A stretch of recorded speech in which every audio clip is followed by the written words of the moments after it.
Last season, it would have taken Ottawa-Glandorf nearly 4 games to put up 52 points. Last week, they did it in their season opener versus Liberty Benton. Tonight, the conference season kicks off as the Titans make the road trip to Defiance. Defiance 1-0 on the season after a tough defensive battle, a 9-8 victory over arch-rival Napoleon, as the River Rock stays in the trophy case along with bragging rights for another season. However, as we enter tonight, both teams are 0-0 as it's nothing but Western Buckeye League opponents for the remainder of the season. Welcome aboard, everybody. The Estill Chevrolet Cadillac pregame show is underway. DCTV Sports live on the air as we welcome you to Fred Brown Stadium on the campus of Defiance High School. Brett Balbinot alongside Andy Tracy as you see both teams' captains getting set to meet at midfield. We'll zoom in on them to see who wins the coin toss. Andy, okay, you've had 1 week. I can't say to bust off the rust. I know it's coach speak. I know it's cliche-ish. You always hear it. Teams make their most improvement from week 1 to week 2. Most coaches, and we're going to hear from the 2 tonight, say that's nonsense. It's going to take a good 2 to 3 weeks, especially when you are as young as both these rosters are. But here's the deal. It's sauce for the goose. Somebody's going to walk out of here tonight 1-0 in conference play. Yeah, and these teams, you know, they are young, and they haven't had a lot of play, and they don't hit a lot in the offseason like they used to. And so just getting used to tackling is a big deal. And you've got bumps and bruises all week that are going to make it harder as you go out there to play. Also, we've had a wonderful August. We'll see how they play in the heat as they get out there and are really aggressive for several hours because they're not used to it. Last week was a great test. It was wonderful to see both teams win. We'll see, maybe tonight, whether Ottawa-Glandorf's win was a little bit of a fluke, because, man, did they put up some points. Well, he scored in every way but a defensive possession. So they put points on the board in some unorthodox manners. Yeah, and they looked good doing it. You know, but Liberty Benton lost a lot of players in the offseason. And Ottawa, I think, has over 20 seniors this year. And so they've got a lot of guys back, able to play. Very few did they lose on their starting offense and defense. And so they should be able to get a lot of play. As you're looking right now on our screen, it was Ottawa-Glandorf that won the toss, and they have elected to receive. So they will start the ball game on offense. Of course, Defiance getting to choose which end zone they want to defend. So the Titans will be moving from left to right. Not much of a breeze right now as I look down on the field with the flags. Looks like what little breeze there is, Ottawa-Glandorf will be going into it to start this evening's contest. What we're going to do is hear from both coaches and our player profile, who is Defiance running back Chase Comiso, on what it took to get to 1-0 last week, and more importantly, what it will take to be 2-0 at the end of tonight. Our pregame is brought to you by Bob Estill Chevrolet Cadillac, conveniently located on North Clinton Street in downtown Defiance. Again, no matter what you ride, whether you're looking for something with a little bit of juice under the hood and maybe towing capacity, or my guess is, like the gentleman sitting to my right here, something sporty with a soft top, a convertible, styling as he looks at all the ladies as he drives down his street. They got a vehicle for you. If you're like me and a poor sportscaster, a used vehicle will be something that you'll be looking for, whether it's on their lot or check out their great selection online at drivebobestel.com. We're going to start things off with Coach Kaufman from Ottawa-Glandorf. When we come back, you're watching the Estill Chevrolet Cadillac pregame on DCTV. Estill Chevrolet Cadillac is this area's new and used car headquarters, earning your trust one satisfied customer at a time. Estill Chevrolet Cadillac, North Clinton Street in Defiance, and online at drivebobestel.com.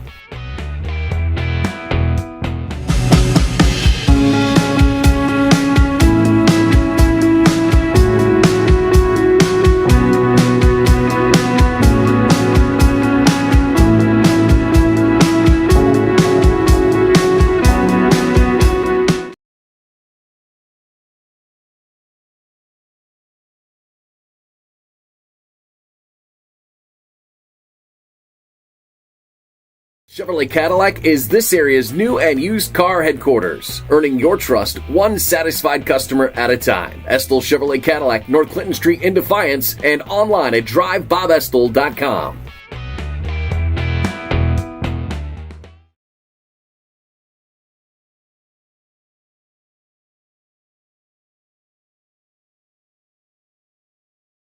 Welcome back. The Estill Chevrolet Cadillac pregame show continues on DCTV. Week 1 is in the books. Both teams, though, technically O&O because the conference season starts in week number 2 as we've got Ottawa-Glandorf making the trip to Defiance.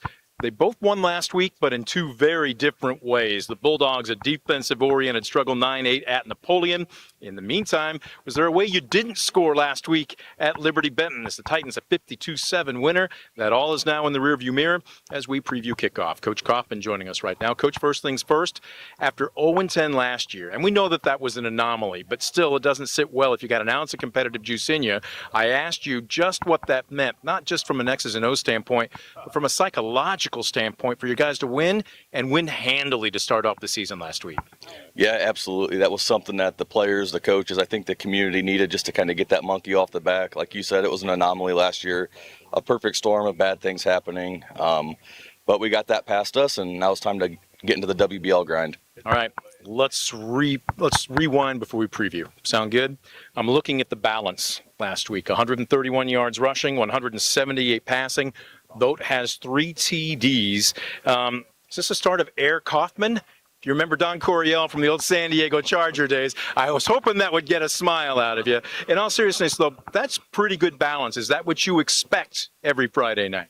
Ideally, yes. That's about that. To me, that's the sweet spot where we were last year or last week. So if we can get away with continuing to do that, we will.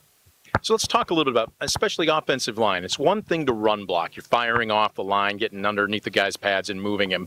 Pass blocking is completely different. You got to step back, absorb blow after blow. It usually takes a couple, maybe 3 weeks for most coaches to say, okay, we're finally getting it down. Where's this team as far as pass blocking concerned?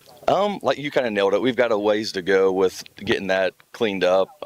Every team kind of gives you a different look with blitzes.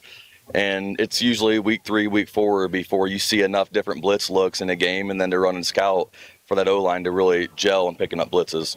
Switch to the defensive side of the football. Defiance has got a little bit of a new look this year, new quarterback. Still want to ground and pound, but a very revamped offensive line. What's the film showing you? The same thing it's kind of shown me that for decades since I played and then continued to coach is no matter the type of year Defiance has, they are physical, and it's a smash mouth style team community. So it took me about 2 minutes of watching film from last week's game to realize they haven't changed. They're going to come out and they're going to battle in the trenches, and they're going to hit you.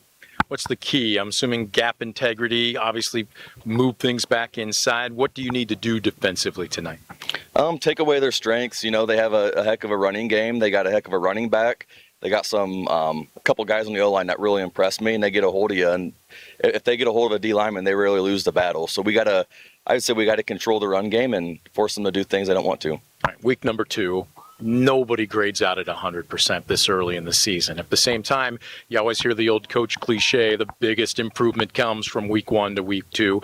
Most coaches will say, maybe give us an extra week on top of that. But in all seriousness, what do you want to see out of your team tonight? I want to see them start tonight's game with the same confidence they ended last week's game. Right now, all we've been asking them is to continue to do what we asked them, do their job, and do it a million miles an hour in an aggressive manner. And that's honestly all I care about tonight. If they can do those things, then it's a win. Coach, we appreciate it. Best of luck to you, not just tonight, but all season long. Appreciate it. Thank you. Coach Kaufman joining us. The Estill Chevrolet Cadillac pregame show continues right after this. I'm guessing this guy is more of a 4x4 long bed than maybe a convertible, that at the same time he'll style in whatever he drives off their lot. We're going to hear from Coach Ritt when we come back. Don't go anywhere. You're watching DCTV Sports. Estill Chevrolet Cadillac is this area's new and used car headquarters, earning your trust one satisfied customer at a time. Estill Chevrolet Cadillac, North Clinton Street in Defiance, and online at drivebobestill.com.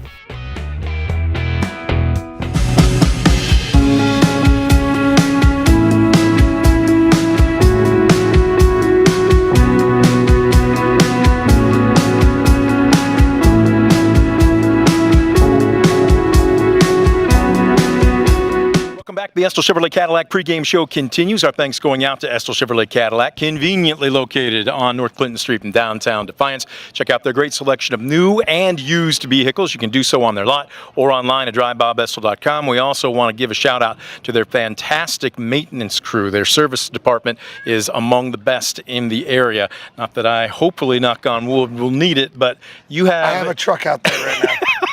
It's been out there for a while, and I just got notified today they have to change the ECM.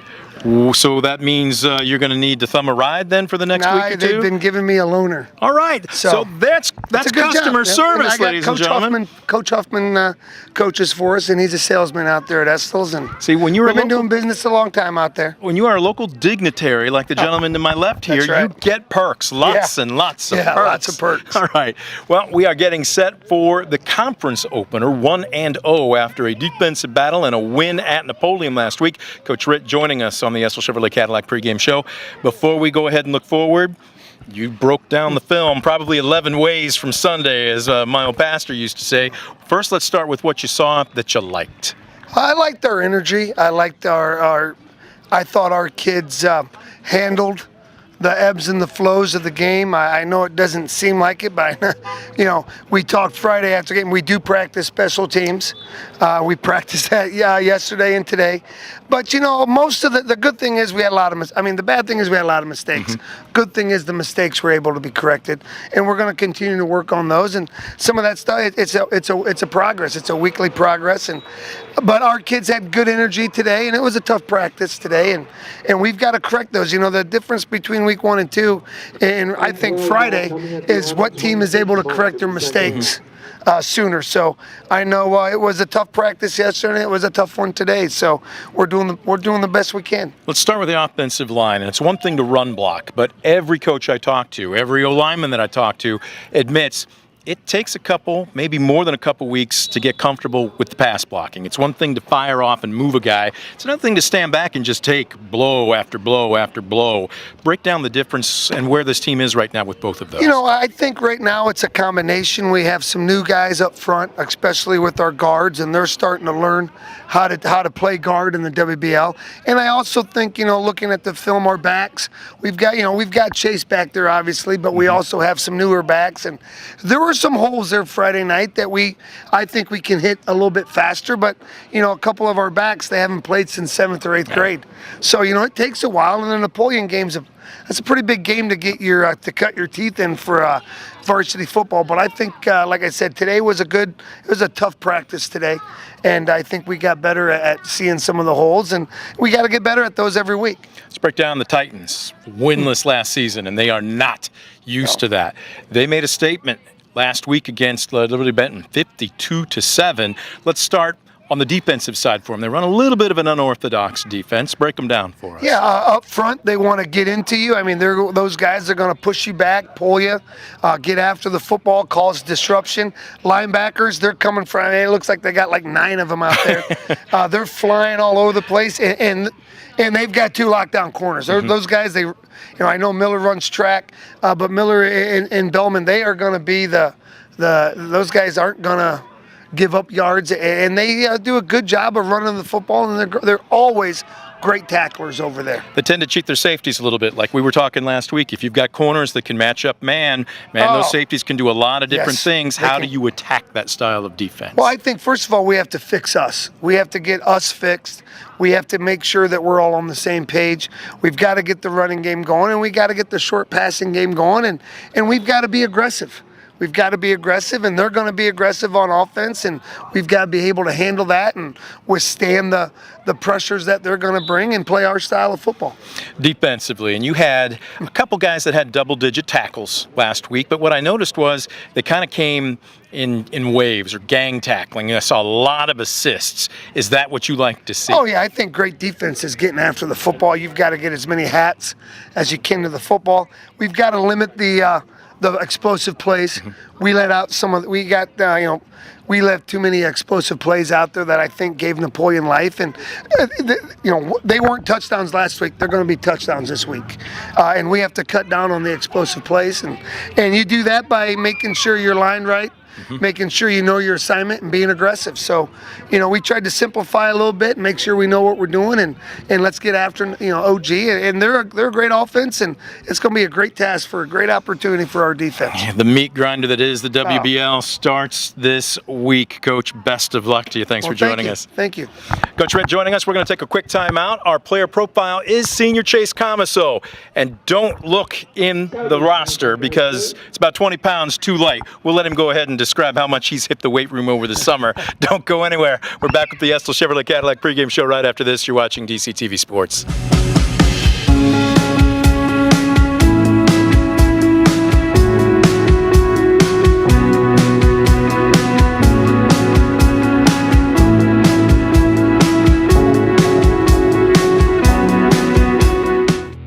Estill Chevrolet Cadillac is this area's new and used car headquarters, earning your trust one satisfied customer at a time. Estill Chevrolet Cadillac, North Clinton Street in Defiance, and online at drivebobestill.com.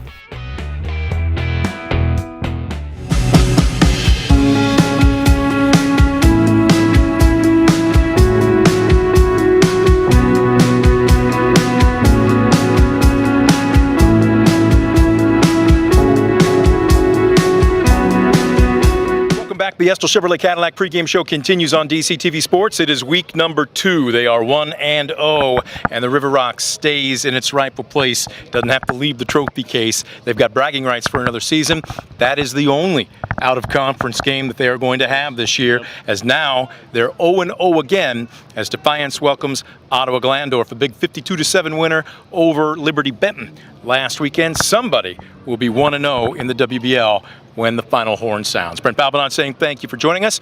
Also thanking our Estill Chevrolet Cadillac pregame sponsors. Check out their great selection of new and used vehicles on the lot. You can also check them out online at drivebobestill.com. Chase Camaso, now the program lists you at 5'10", and I think it said $180, and you're telling me that is not accurate. Is that correct? Yeah, that is not wrong. I am not 180. I'm actually 200 pounds. So we are giving him his due diligence. So let me ask you this before we start then.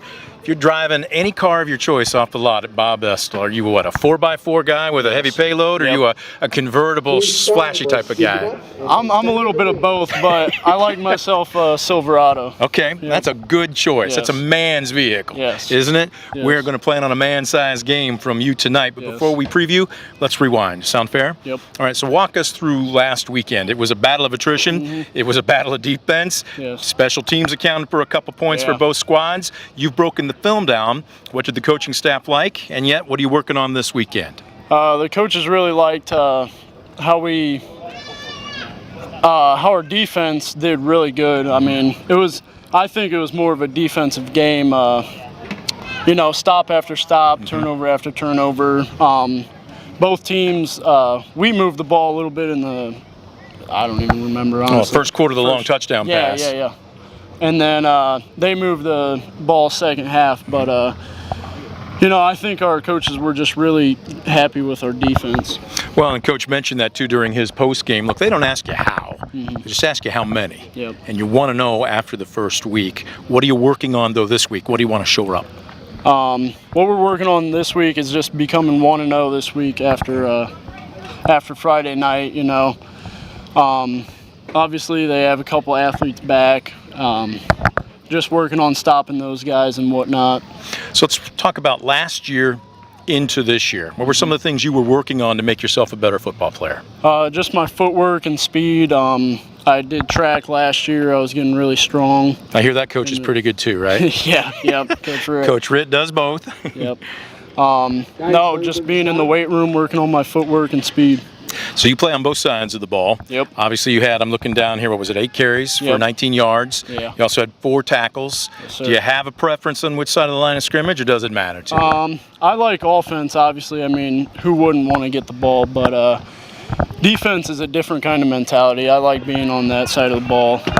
Just hitting people, I know defense a lot better, but so let's go ahead and touch on a little bit too, because defensively, offensively, you can be on the backside of a play and really not even have to leave the line of scrimmage, and you're not going to affect anything. Yep. Defense, and we saw it a couple of times. I mean, Parsons is a good quarterback. One bad angle, half a step out of position, and instead of a 3 or 4 yard gain, it's a 40-yard gain. Walk us through what your pre-snap read is. I line up over the tackle. I'm at a D-line. Line up over the tackle, and I got to rip into my gap. And then once I get there, if the tackle goes down block,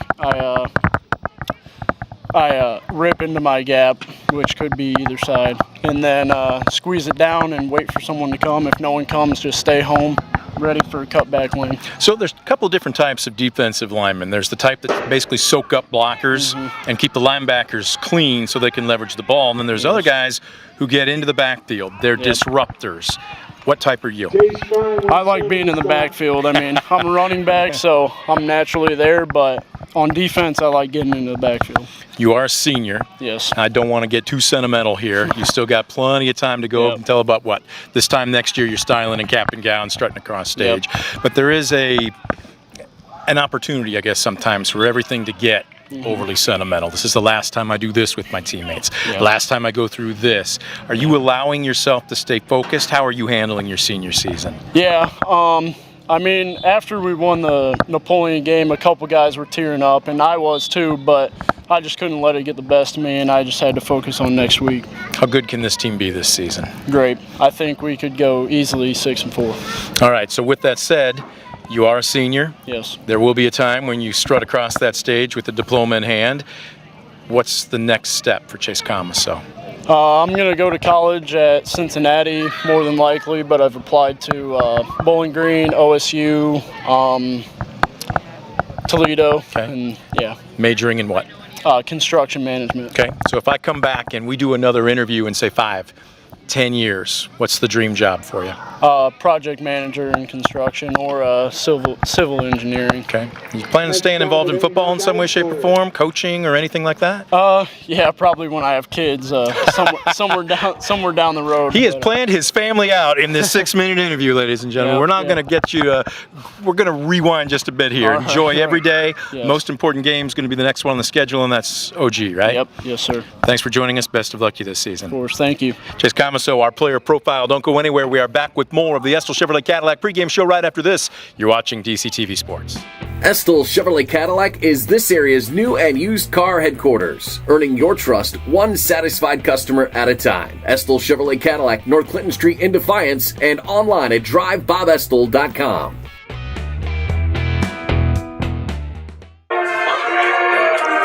Back at Fred Brown Stadium, the Estill Chevrolet Cadillac pregame show continues. DCTV Sports on the air. 1-0 Ottawa-Glandorf visiting the hosts 1-0 Defiance Bulldogs.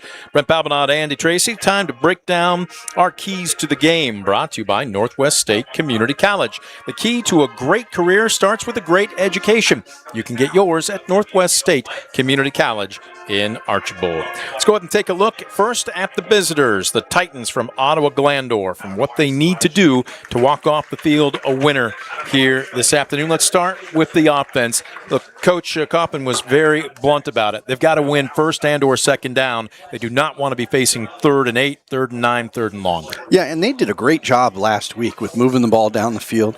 They had all kinds of opportunities to score, and they just need to continue to do that this week. They will face a lot stronger defense this week, though, than they did last week. Defensively, one step out of position can make the difference between a 2 or 3 yard gain or a 20 or 30 yard gain. They need to be good pre-snap. That's right. And they got to continue to communicate on the field. There's so many individual responsibilities that guys need to know what to do and who to block. And so it's going to be very important that they talk. We are going to get Defiance's keys in just a moment, but the colors are being walked out towards midfield on the south end of the field here as the band with class, Defiance's marching band, is getting set to bring us the national anthem. It is brought to you by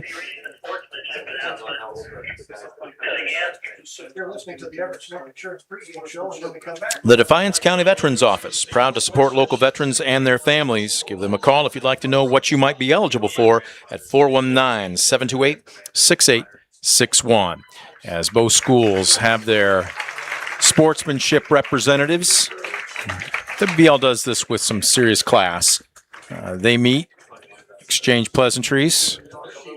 And it's something we need to appreciate, of course, that they do this, because sports are just go beyond the play. Yep. And sometimes you can forget in the intensity of a rivalry or even a tight game.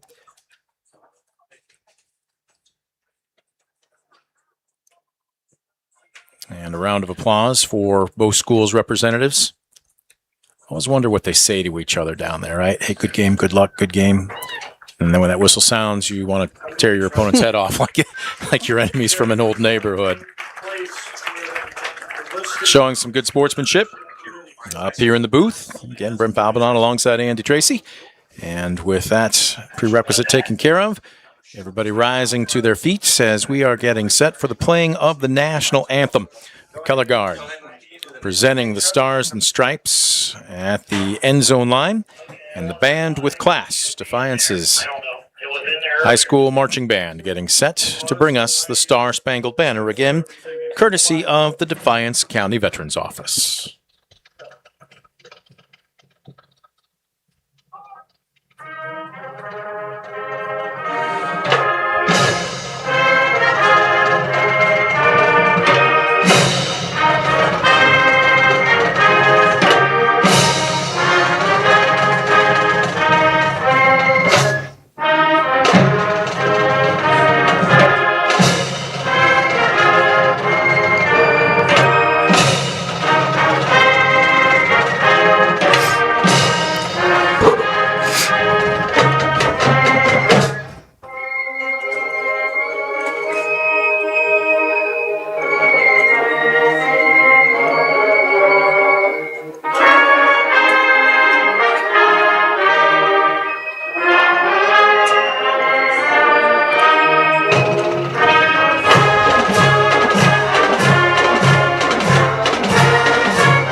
National Anthem in the books, courtesy of our underwriter, the Defiance County Veterans Office.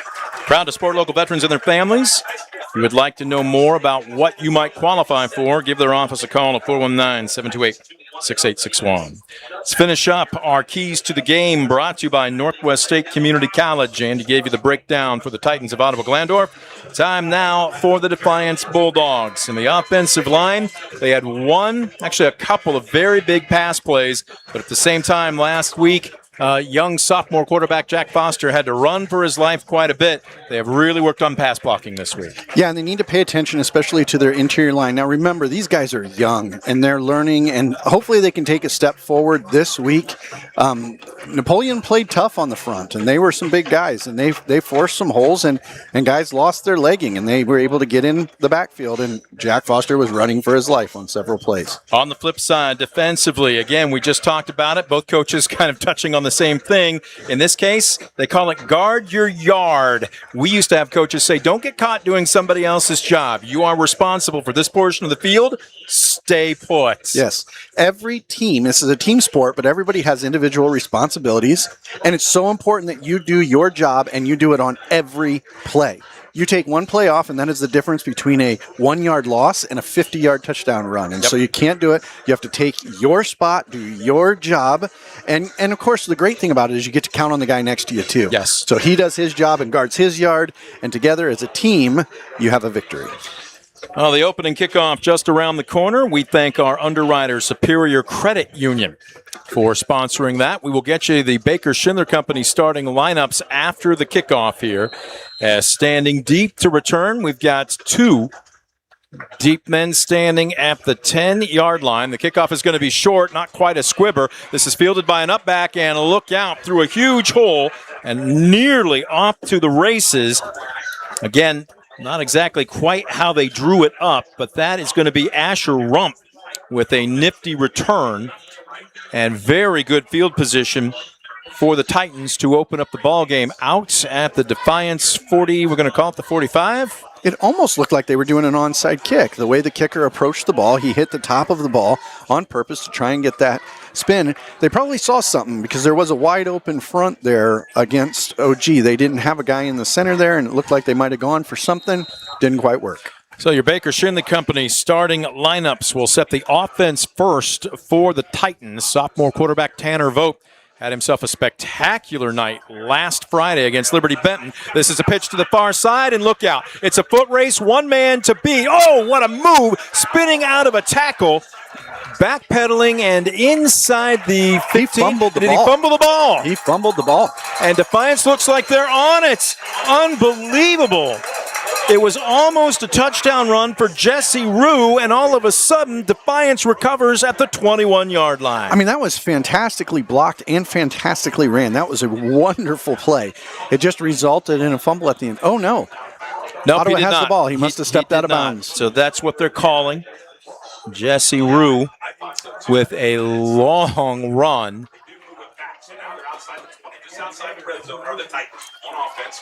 One step drop, firing out into the flat. It is complete, but it may go for a loss as Vogt just trying to swing it out on what looked like maybe a wide receiver screen to Deegan Miller, but that actually may be a loss on the play. We'll wait and see. Yeah, and what a great read. TJ Burris was there. It looked like he might have been able to intercept that ball if he would have been watching the ball instead of the guy receiving it.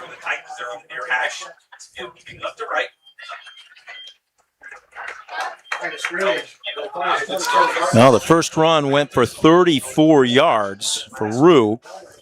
Now we are looking at 2nd and 13 after a loss of 3 despite the completion. Vogt rolling out far side, getting some pressure. Steps up and inside the hash marks, makes a nifty move, slithers underneath a would-be tackler and inside the 5 at the 4-yard line. About a 20-yard run, my goodness. And now you see what makes him so dangerous. Yeah, and it looked like Defiance did a good job in coverage. They even had a guy that was watching the quarterback, and he was able to sneak past him and get a massive gain.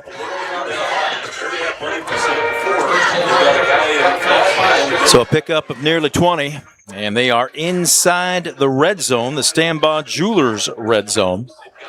1st and goal from the 4. Man in motion, strong side to the right. Looks like they're going to try and fold their Y in, and boy, this is just a power formation. Off the left side, bulldozing forward for maybe a gain of about 2. Looked like it was just a planned run organized by the quarterback. They were going to bowl their way through. Defiance's defensive line is pretty big, though. It's hard to be able to do that to them. So 2nd down and goal from the 2. This will be the 4th play of the drive. 2nd down and goal from just outside. Defiance's defense, after giving up a 34-yard run on the first snap of the game, trying to stiffen here. Out of the gun, and Vogt's going to walk in untouched. Check that. Trying to get the number on the young man. Was that 3 or was that 9? A direct snap. With the numbers that have gone so thin nowadays. Remember the old days when you didn't have any problems identifying a number? Now if they're single digits, you're like, okay, was that a 5? Was that a 6? Was that an 8? It's getting a lot harder to see, too, with maybe a little bit of age there. If you take as well as you give. Point after is attempted by Larson Kreinbrink, and it is through. And how about this? At the 9:41 mark in the first quarter, I don't know that you could start a ball game any better than what the Titans just did. A West Banco touchdown. It feels like they have their game plan made, that they were going to come out, that they were going to try and get the ball right away, that they were going to march down the field and score. Defiance needs to slow this ball game down. They like to play more possession football, and it's going to be hard for them to keep up if Ottawa just has these big plays over and over and over again. Well, we'll see how Defiance counters. We didn't really get a chance to give the Baker-Schindler starting lineups after a 34-yard run, and then poof, in the blink of an eye, OG scores. So let's set up the offense for Defiance after this return. Nope, that's okay. You can leave it up. There you go, guys. We'll take a look at it as, again, left to right, that offensive line is really going to be challenged. In particular, the left side, Jackson Beckerell, 6'5", 283 pounds, and a senior of her, and Tucker Kopenhofer, 5'8", 200 pounds. Jack Heinze, solid at 5'11", 260, and a senior, but the sophomore quarterback, Jack Foster, making just his 2nd start of the season. He's got a couple of bulldozers behind him in Mason Norton, Chase Camasso. His favorite receiver last week, Reed Rollison, 5 catches for 167 yards, including a 94-yard touchdown as the kickoff bobbled before he corrals it, dropped at the 20-yard line, and that looks like number 37. And that is Well, you tell me. Not on the roster. Not on our roster. OG had that covered very well. There were two guys right there ready to receive. It seems like Defiance needs to kind of get their heads in the game, maybe get up a little bit. They need to get moving. See the offense there. We'll set the defense for Ottawa-Glandorf after this snap of the football. Foster out of the pistol. Lone running back just to his right.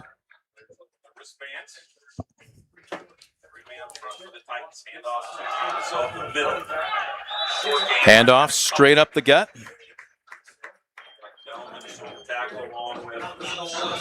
Feels like that's what Defiance is going to try and do here. They're going to try and slow the game down, play some possession football, get moving down the field, get 3 yards, 3 yards, 3 yards, first down, keep moving. Try and keep that high-powered offense off the field. Good Lord, they were able to move the ball.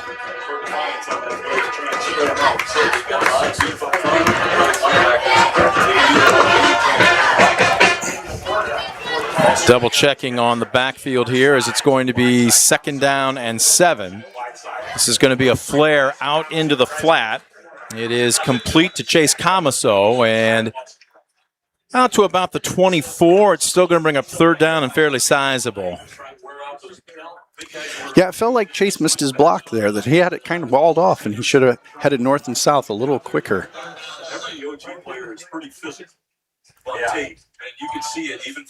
So a couple of short gains, but not much going on. And this is a position Defiance does not like to be in. No. Where it's 3rd and 6, 3rd and 7. They don't like to have to throw the ball on Look 3rd at down. this empty backfield. Trips to the near side. They're bringing pressure off the edge. O-line picks it up, firing underneath, and it's a bit behind Burris. Burris might have heard some footsteps as well, but that was going to be well shy of the 1st down unless he broke a big tackle, and it is going to bring up a punting situation for the Bulldogs. And Foster, he got hit hard on that. And of course, that's not what you want to see. Every pass play where your quarterback takes a solid hit, he's kind of stumbling off the field here. He got rocked. Well, we talked about patching the leaks, right, as one of our keys to the game. Standing deep, trying to get a number. Turn around, young man. That is number 5. That's Jordan Shoemaker.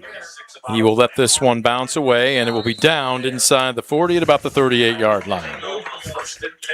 Well, let's see how Defiance's defense responds. They were beat up pretty bad on the last drive, but they get another opportunity right here. Well, it was the big play. It wasn't just the big play. It was the big play on the very first play that really had their backs within the shadow of their own goalposts. We'll see what they can do here. Well, and it was wide open. I mean, He was able to run through that. I mean, there wasn't a guy within 4 or 5 yards of him on that play.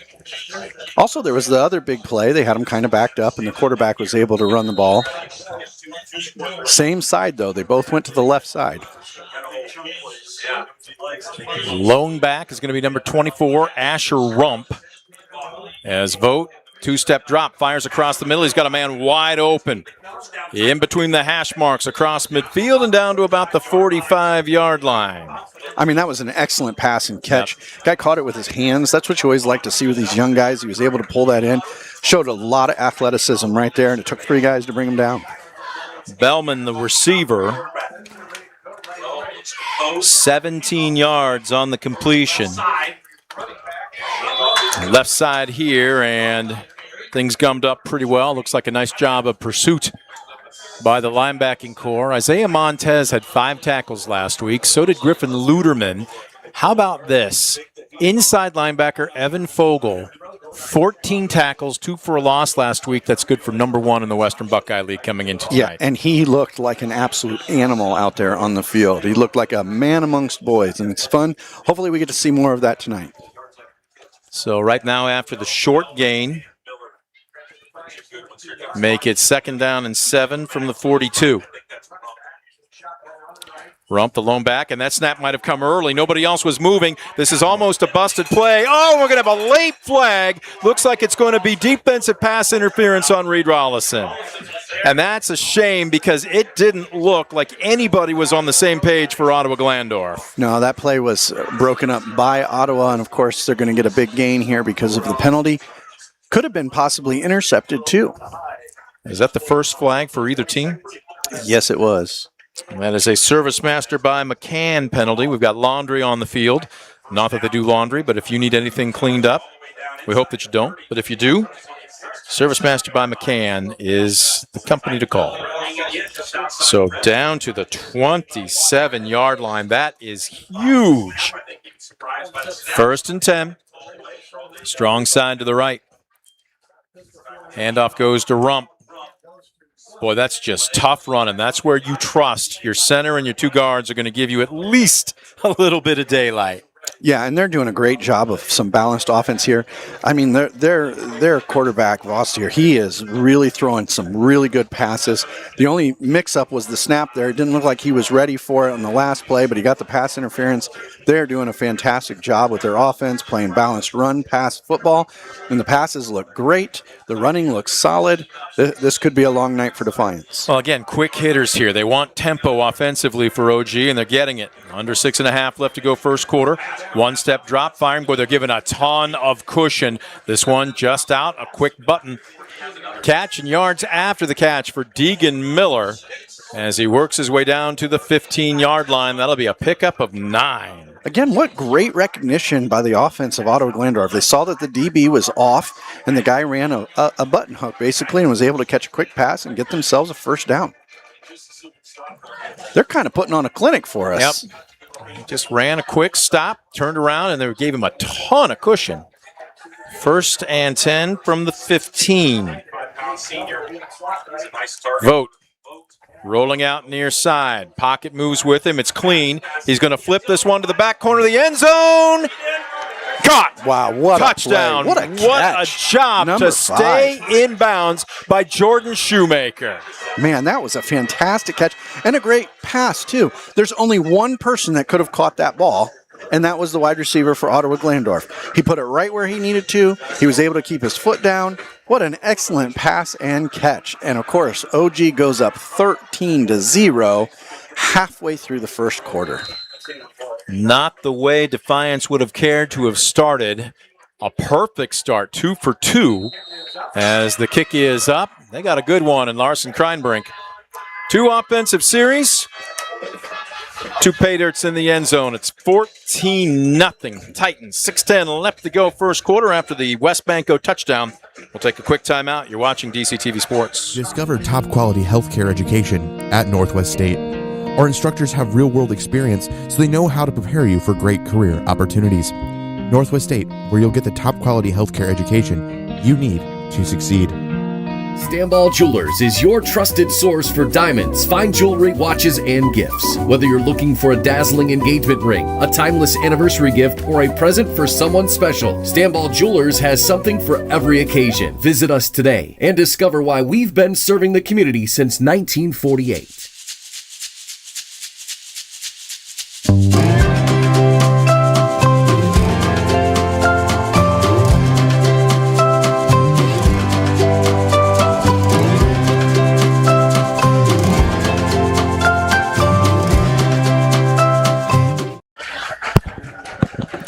Back at Fred Brown Stadium, 14-0. Ottawa-Glandorf with the lead. Larson Kreinbrink teeing it up, about to kick it off.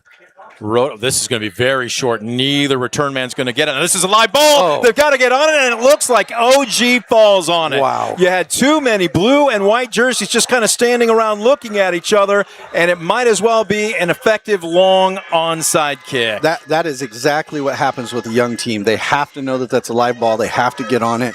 Nobody was paying attention to the ball. Everybody was ready to block. OG knew exactly what they were doing. Of course, they have all the seniors. Oh, my goodness. Live ball. Ottawa has an opportunity again in Defiance territory.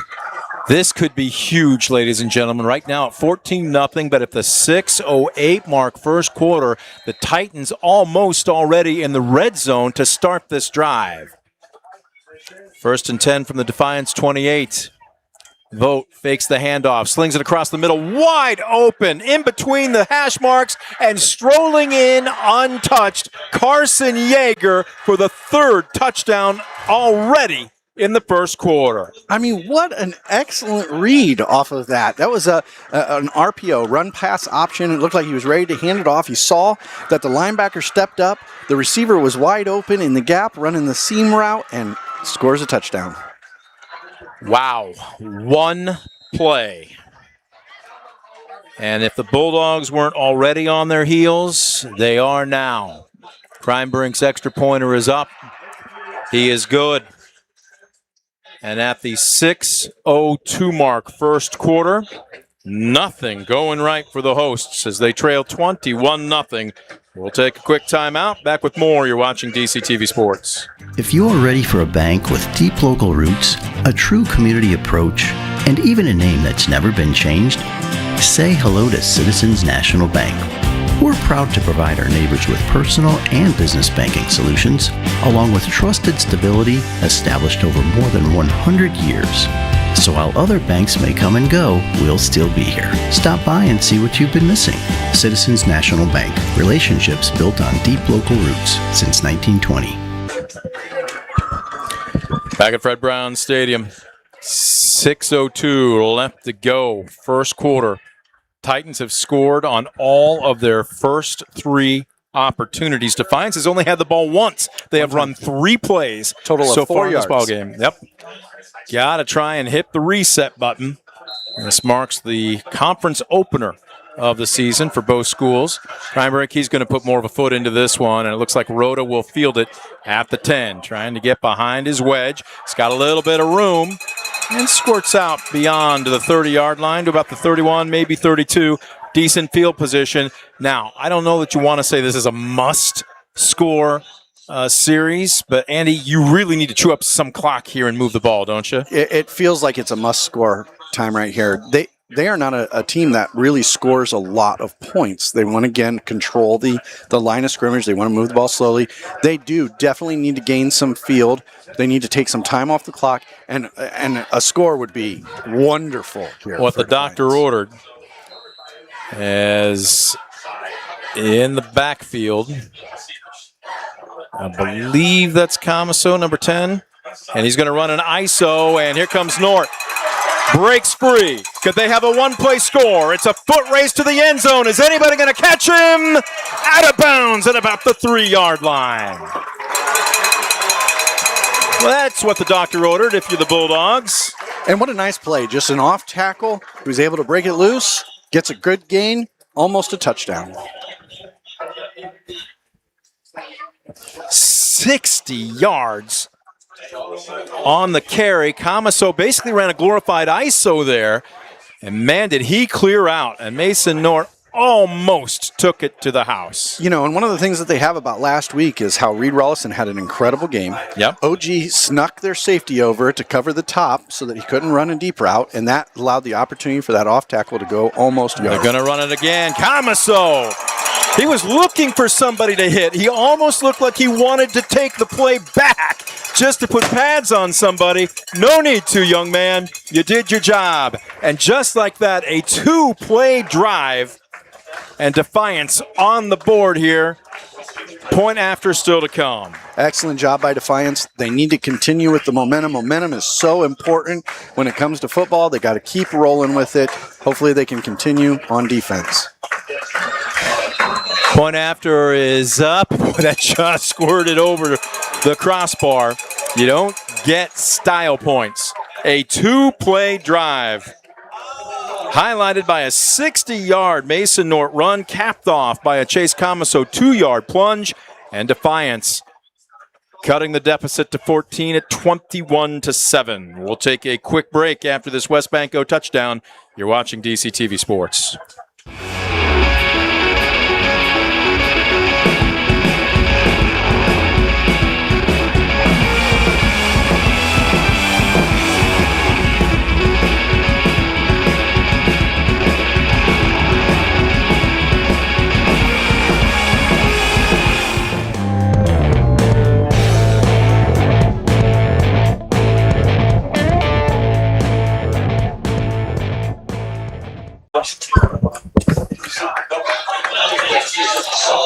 A lot of scoring here in the first quarter between WBL rivals Defiance and Ottawa-Glandorf. Brent Balbanon alongside Andy Tracy. Jordan Shoemaker is standing deep. And it looks like Cooper Rue also. We have 28 points, and we still have the first half of the first quarter to go. Well, this how does is that an make you incredible feel? game. I tell you, this is fun to watch. It's Getting always your money's enjoyable worth, when they aren't score you? points. Yep. Owen Fry will tee it up for the Bulldogs. Gets the official's whistle. Low line drive kick.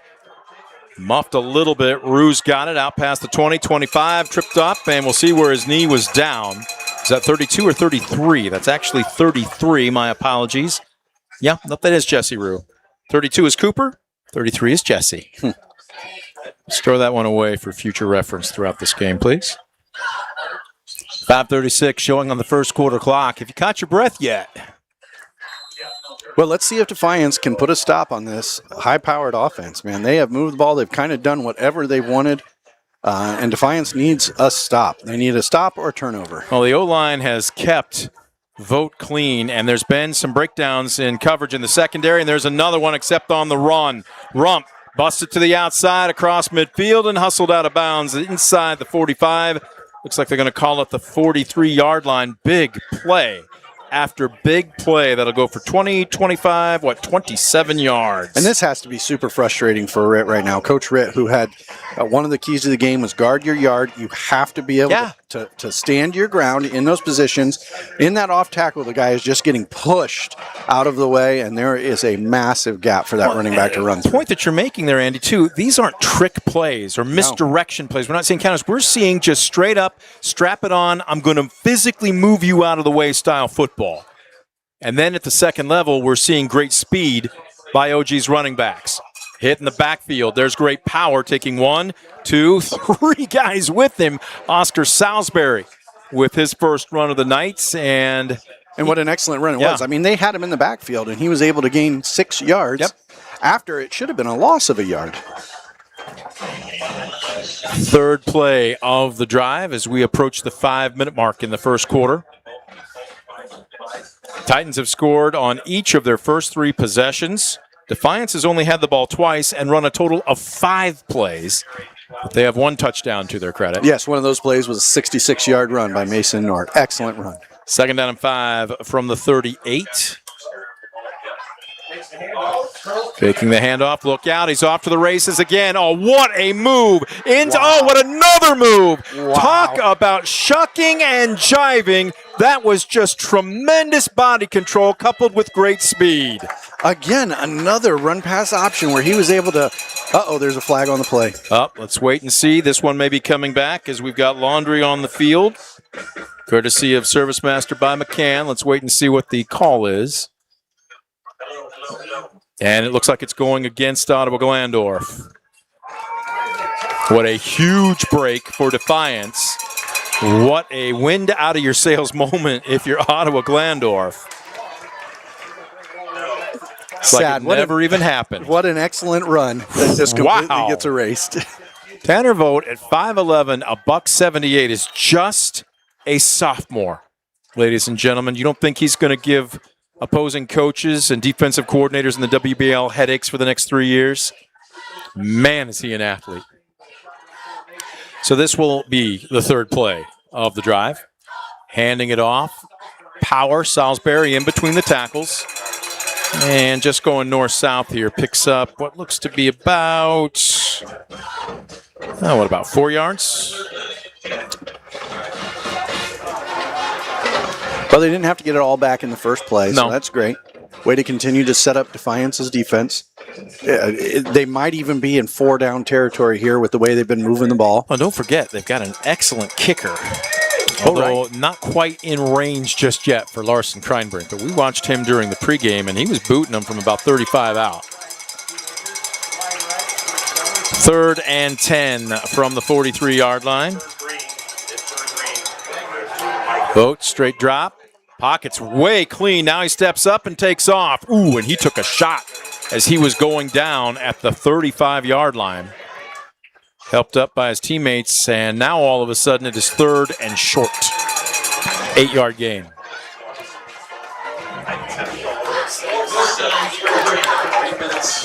And they're going to go for it. Why not? Yep, I think they're in position to. I think they've been able to move the ball. They've gotten, other than their penalty, they've gotten 4 or 5 yards every play, and they only need 4 here. We'll call it a long 3. Ball rests on the far hash. Vogt sends a man in motion. Fakes the handoff, slings it across the middle, and here we go again. Just that quick slant. He's sneaking in behind the linebackers and finding that soft underbelly between them and the secondary. I'm not sure whose responsibility is, but right now, Andy, nobody's picking him up. No, they are doing a great job of sucking up that linebacker. They're pulling him forward with that fake run, which allows that wingback to just set up right behind him, able to get the ball and a big gain. Boy, they must have saw something on the film because they have done that play, 4 times now, and they've had a great gain every time. Liam Kaufman, just on a quick slant, picks up 23 yards inside the red zone, the Stambaugh Jewelers red zone, 1st and 10 from the 13. Rolling out near side, Vogt, man, he has got all day to throw, and on the money. What a great out route. Fingertip catch by Miller, and I don't know what else you can do there if you're Rollison. That was pretty good coverage. That was just well run and well placed. Boy, I tell you, we are impressed with this young quarterback. He has thrown some excellent passes. What a great one there. Again, no way for the defender to even stop that ball. That was fantastic. What a play. This is going to be the 7th play of the drive. Clock stopped with 2:34 left to go first quarter. We've already seen a marathon. We're not even out of the first 12 minutes. And they can pick up the first down without a touchdown. This is a timing pattern to the far corner, just off the fingertips of the intended receiver. It's number 12, Carson Yeager, who's technically a fullback / H-back, but they have lined him up in the slot a couple times tonight, and he looks like he can do more than just bulldoze his way in between the hash marks. Yeah, it looked like they were playing a height game there. They might have saw somebody who was a little taller than the DB, but good position by Daniel Ordra. He was right in the way, was unable to bring the ball down. First incompletion of the night for Tanner Vogt. Unofficially, I have him for 6 for 7 for 66 yards and a touchdown. 8th snap of this drive with 2:29 left to go first quarter. Vogt hands off.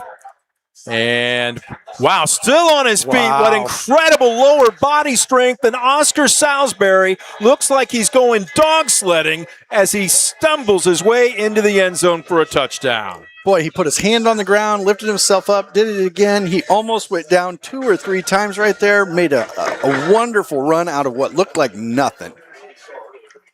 So at the 2:22 mark in the first quarter, 4 offensive series, 4 touchdowns for the Titans of Ottawa-Glandorf. Kreinbrink on to attempt the extra point. Oh, high snap. Kick is up, and it is good, but give Gage Bellman all the credit in the world. The holder there brought down a high snap and had it teed up perfectly for Kreinbrink. 2:22 left to go in the first quarter. Catch your breath, ladies and gentlemen. 28-7, Ottawa-Glandorf over Defiance. After that West Banco touchdown, you're watching DCTV Sports. From sleek and sporty to rugged and reliable, whatever your taste, whatever your need, Mark Motes Ford has it. Their lot is loaded with models waiting for you to test drive. No need to limit yourself to just one. From a convertible to a 4x4 with plenty of payload, Ford has covered as much ground as you plan to travel. From test drive to driving it off the lot, come see what makes the difference. Mark Motes Ford, where the extras are standard.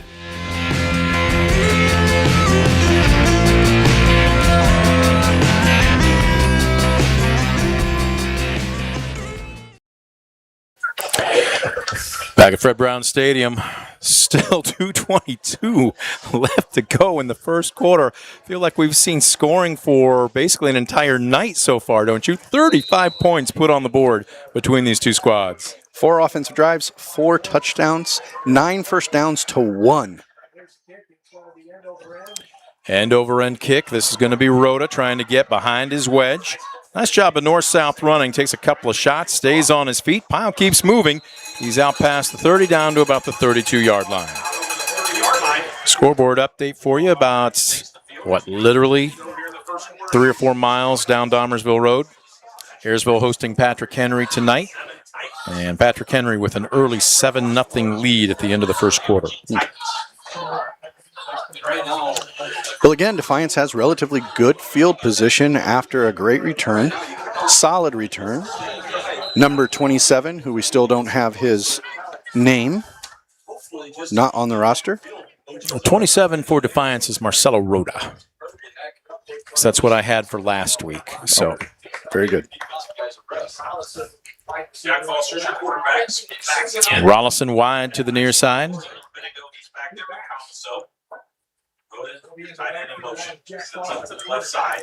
Handoff. Nothing doing. Nort cuts back against the grain.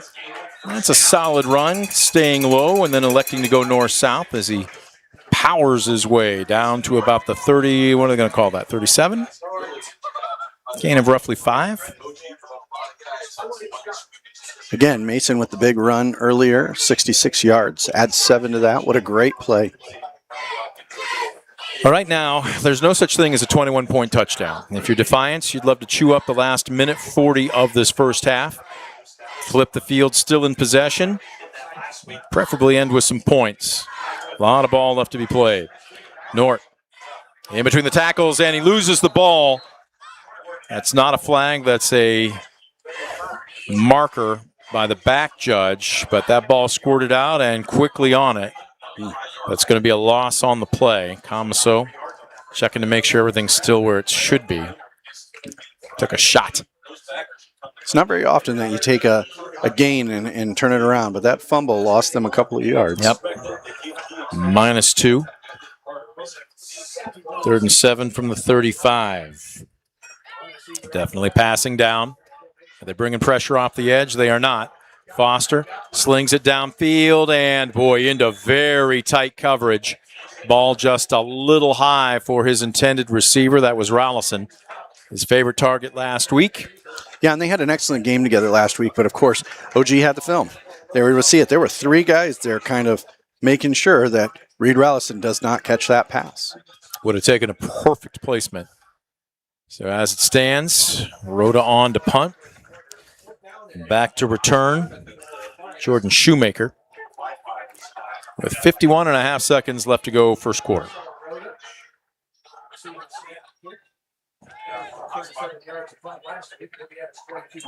A little bit of a high snap, but he hauls it down. Gets away a boomer. It's a line drive kick, and this one bobbled and right to a teammate trying to get a number. I think that's 4, Gage Bellman.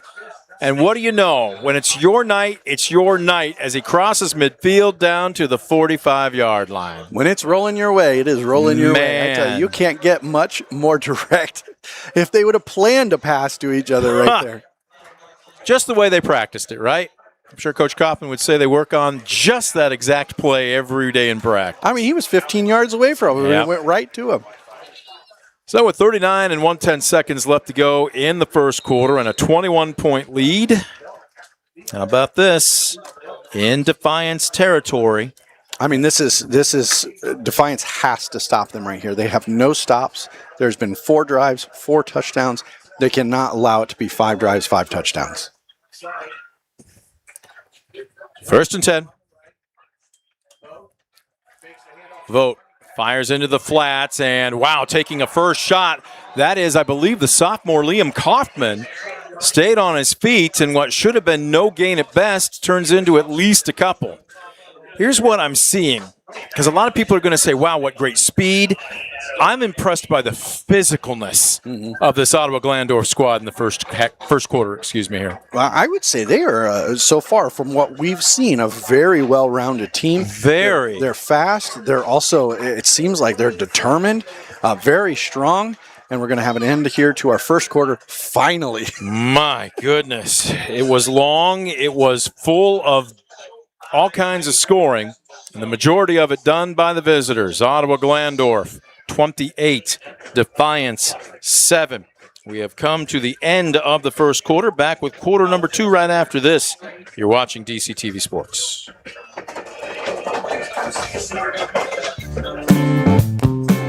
proudly serving the area with the highest quality contracting services for nearly 100 years. Baker Schindler Company of Defiance and Paulding, 419-782-5080. Online at baker-schindler.com.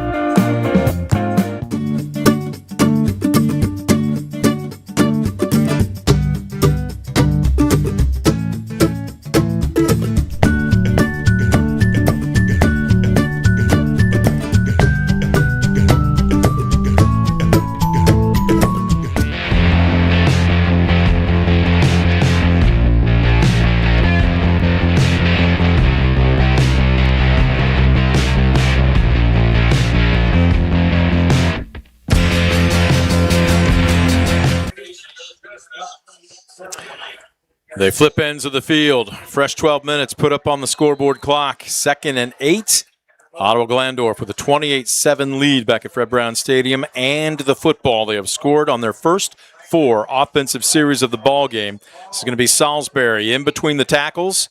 He doesn't go down easy. The ball is loose, or was he down? I think, yep, they're going to say he was down. Progress stopped at the 41-yard line. He'll pick up a couple. Third down, and a very important third down. Defiance needs to make a stop right here. They've got to close down this momentum that Ottawa-Glandorf has had. I'm curious what Coach Ritt said to him in their quarter break. But, boy, they need to come out disciplined. They need to come out fired up, and they've got to make a stop. Cursory look at my stat sheet here, Andy. I believe this is the first third down of the ball game for Ottawa-Glandorf. And they've just been chewing it up and staying ahead of the change. This is an LPK Chrysler Dodge Jeep Ram third down. And as Andy mentioned, critical here for the Defiance defense. Taking the handoff, slinging it, and if that is a completion, it's still going to be about a yard shy of the first down marker. Now the question is, how much Riverboat Gambler is in Coach Kaufman? Up by 21, relatively deep in Defiance territory. I wouldn't be surprised to see him go for it. I think you have to go for it here. You're not going to want to punt the ball. You've also got the momentum, so you want to keep it. It's 1 yard, and Defiance has not stopped them at all. So I would just push forward and get that yard. Wouldn't be surprised, though, if they had some kind of play where they passed the ball. Listen to you get ahead of yourself. 4th and 1. This is going to be a QB keeper, and Vogt, second effort, squirts through a hole off the right side, falls inside the 35.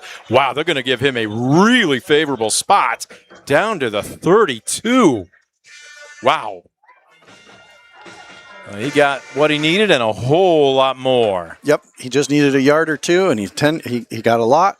Easy first down. So make it first down. Ball out to the 32.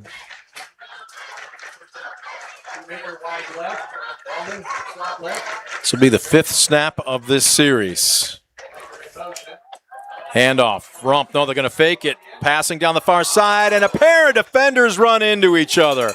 The ball was underthrown. And trying to get the number is at 15. It was Rollison back there. Along with, number 15, Owen Fry.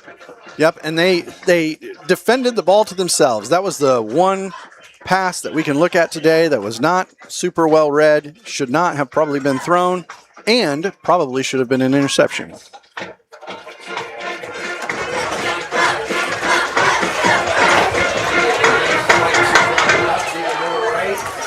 Second and 10 from the 32. A little bit of a counter. Rump hit in the backfield once, twice. That's a great job of gang tackling. All kinds of numbers. See Jackson Becker in on it. Likewise, I believe we had... Well, let's see. I'm trying to get a couple of other numbers here. I think Evan Davis might have been in on it. Number 32, Evan Fogel. Just credit pretty much everybody on the right side. How's that? 3rd and long, which is another first. We have not seen that from OG. I'm curious what play the coach has drawn up here. 7th play of the drive. It's another LPK Chrysler Dodge Jeep Ram third down. Vogt looks left, pump fakes, getting some pressure. Throws off his back foot. Now that might seem like he panicked, but he knew he was bottled up. He could not get out of the pocket, and that's just a smart move to throw the football away. Yep, he saw it. He knew that he had to get the ball out of his hands. He did not want to take a loss there. Now down territory, or are they going to punt and try and coffin corner? That's a great question. I think it's still 4th down territory. And it looks like they're going to keep the offense on the field. All right, so for the first time tonight, a true 3rd and long, or make it 4th and long. They need 11. Now, I do see Laundry. Is that Laundry on the field just outside the far hash? Do we have a sideline warning maybe? Can't quite tell what the call is. I'm curious if it's intentional grounding. He was. That's a good. You know what? He was still in the pocket. Yep, and he did not throw the ball back to the line of scrimmage. And it is going to be grounding. That's why we give him a headset, ladies and gentlemen. The analysis that only Andy Tracy can bring.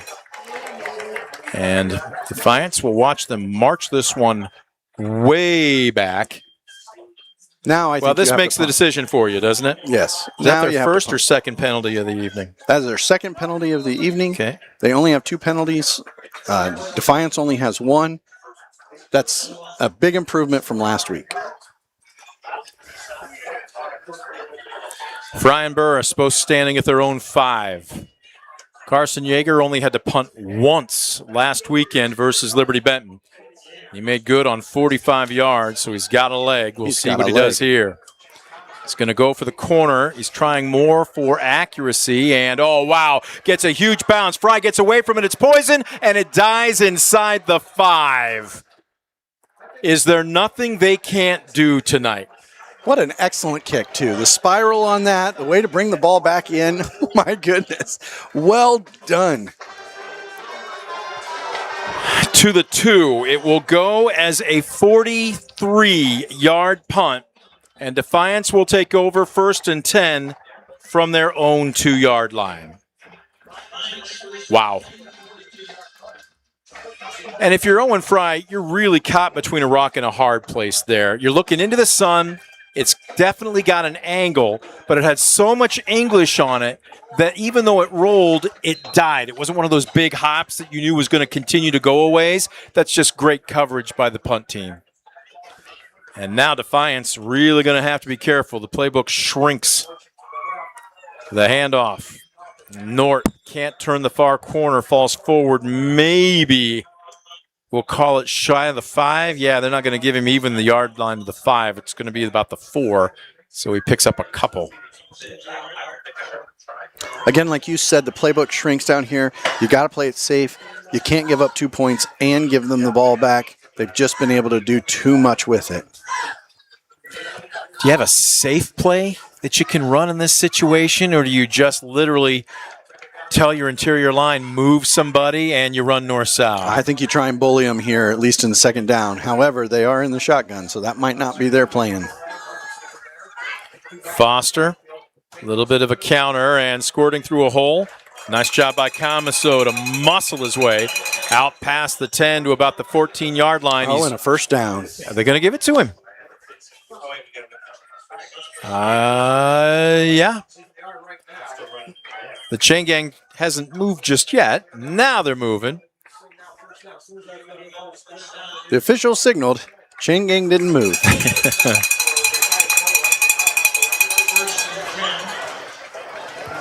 Give him a gain of about 9.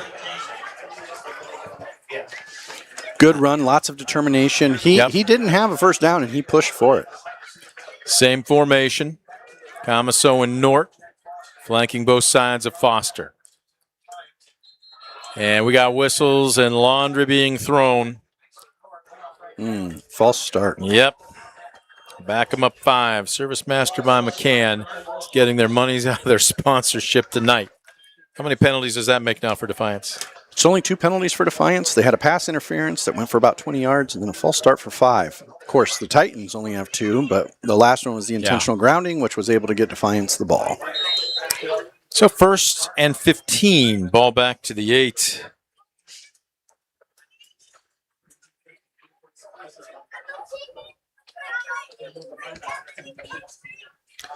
Play clock is down to 10. They got to hustle. 7 seconds. 4 seconds. Rolling out Foster near side. He could have tucked it away and run if he wanted to. It's a smash route, and Rollison is there. Third receiver in the pattern as he is out to about the 19-yard line. He's going to be about 4 yards shy of the first down. Wow, and he had 2 reads, and Rollison came from all the way across the field there to be able to make that play. They needed 15. They got 9.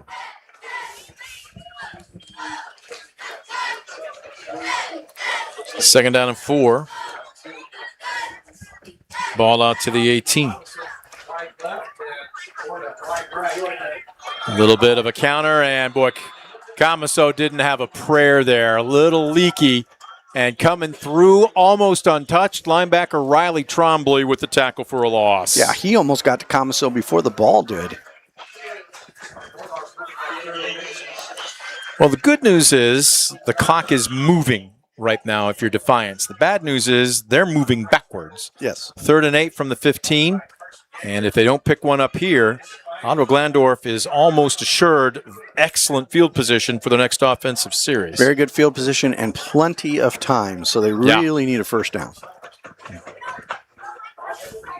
3rd and 8. Foster straight drop. Pocket's clean. Fires across the middle, and he's got Rhoda out at the 30 and powers his way out to the 35-yard line. 20 yards on the completion. Second explosive play of the night for the Defiance Bulldogs, and man, did they need that one. Yes, first explosive pass, and a great pass. Felt like if he led him there, he would have led him right into the safety. He threw it on his back shoulder. Rhoda was able to make the play and get the first down. A little more breathing room. But right now, if you're Defiance, this is more the tempo you want. This is the tempo you want. Yes, you want to slow the game down. OG is a fast-moving team, both offense and defense. And Defiance is now controlling the clock. They're controlling the chains. This is the type of football that they like to play. 1st and 10. Under center. Foster hands off. Boy, there's a lot of congestion there early. And second effort maybe will give him a yard on the play.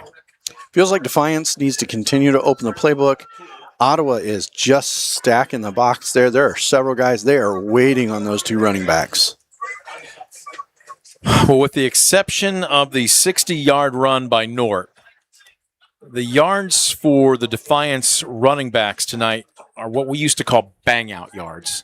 I mean, you're not coming downhill. Matter of fact, in many cases, you're barely crossing the line of scrimmage before pads are being put on you.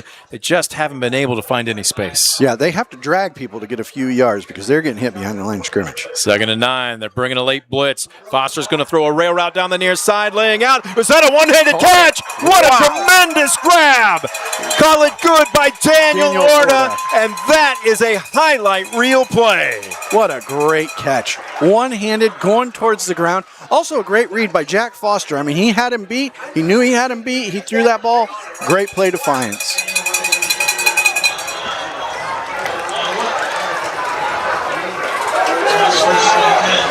And this is an excellent opportunity. Jack Foster needs to start opening it up to more wide receivers. That was a great play. Hopefully then it helps the defense not to cheat over towards Reed Rollison, which allows him more opportunities to get in the game.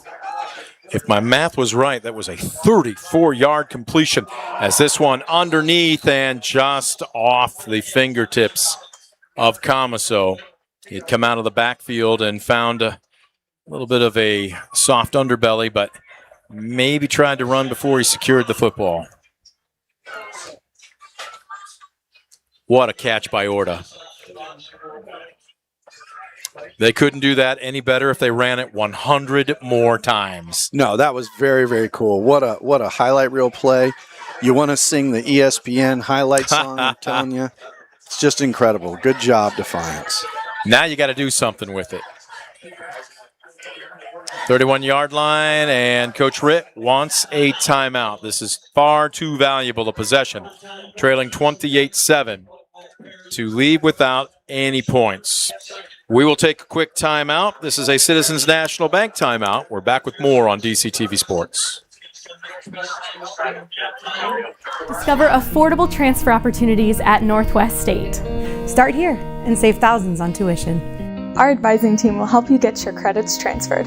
So don't wait another minute. Get started today.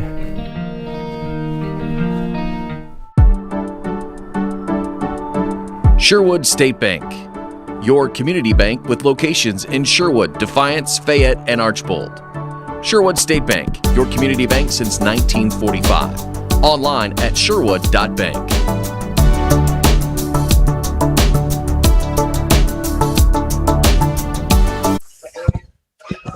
Yeah, good looking crowd on hand here this evening. It's been a gorgeous afternoon. Temperatures around 80 degrees. A little bit of a breeze to take the edge off of things. And not half as hot as the action's been on the football field.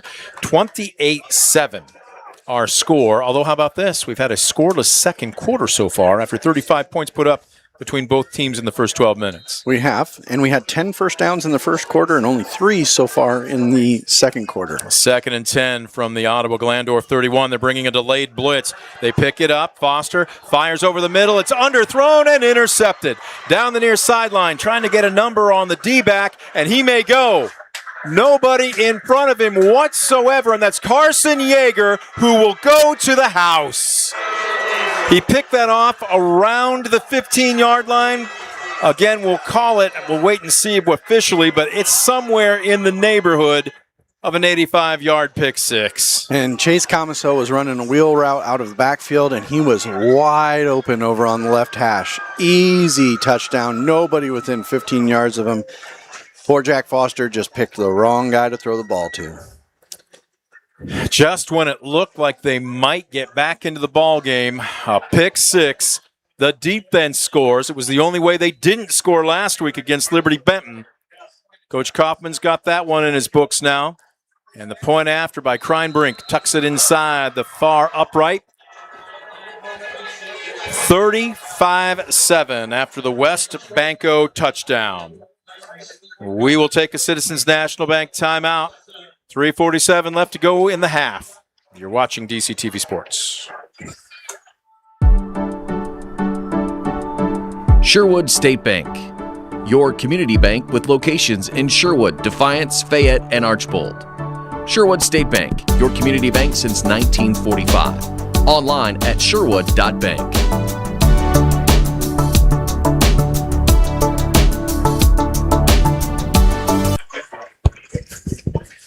Oh, there you see the young sophomore quarterback, Jack Foster, and they are trying to bolster his spirits.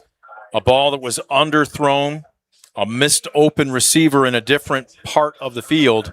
He will grow, ladies and gentlemen. This is just his second game as a varsity starter, but you can tell he feels terrible about it. And as it stands, it goes for 7 the other way. And Ottawa-Glandorf up by 28 with 3:47 left to go in the half, 35-7. And that young man has done a pretty good job. He has done well with the ball. He's protected it well. Last week, though, Defiance lost the turnover battle, almost lost the game. And again this week, Burris, this is going to be a squib kick fielded by an up back. And look out, a little bit of daylight. Turn around, young man. Number 36 going to get the call. Xander Bloomfield. Xander Bloomfield, backup wide receiver. We have a down player. Yep, we have a Titan who's lying on his back right now. And with the injured player, that gives us an opportunity to take another Citizens National Bank timeout. We're back with more right after this on DCTV Sports.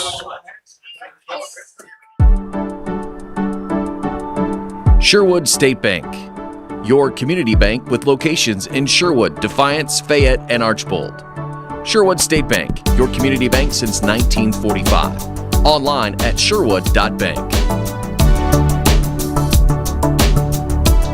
For the past 70 years, Midwest Community Federal Credit Union has been your financial partner, helping you achieve your dreams and secure your future. Midwest Community Federal Credit Union, with locations in Defiance, Bryan, and Napoleon. Find out more at midwestcommunity.org.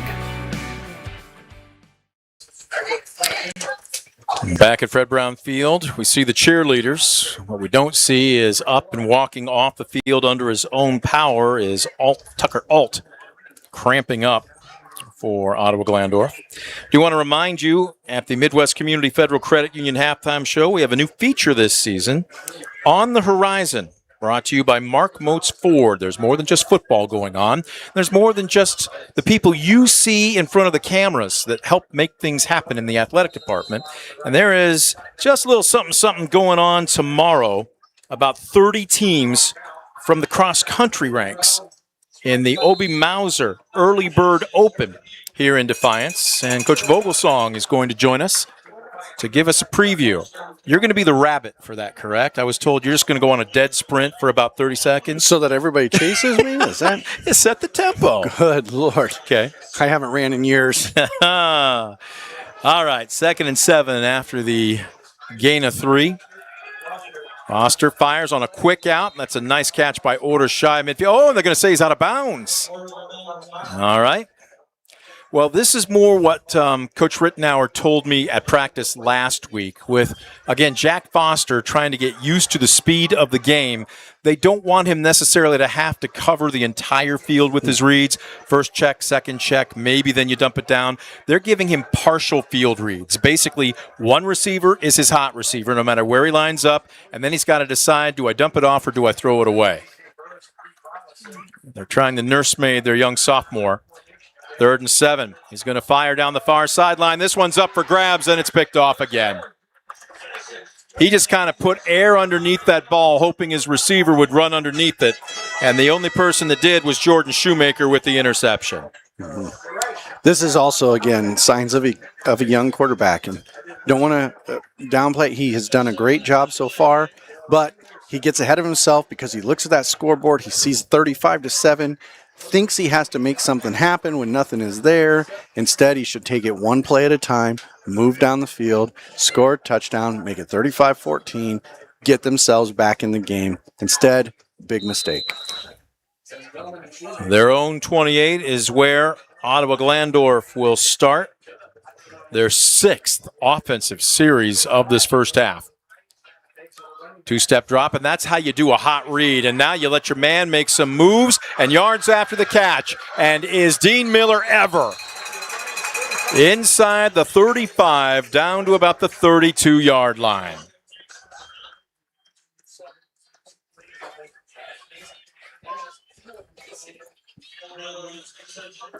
$37 yards unofficially on the completion. And it's nothing special. It's literally just a 2-step drop. He's locking onto a hot receiver, but right now, basically the wideouts for Ottawa-Glandorf are finding an underbelly in between the secondary and the linebackers, and they're just running laterally. There's nothing fancy about it. They're locating a gap. They're settling down into that gap. They're making the play. Speaking of finding space, that would be the big tight end, Evan Rosengarten, his first reception of the season. And right now, they're just finding space all over. And if Defiance isn't careful, the Titans, not quite. Yes, they are. They're inside the Stambaugh Jewelers red zone with plenty of time left to go here in the half.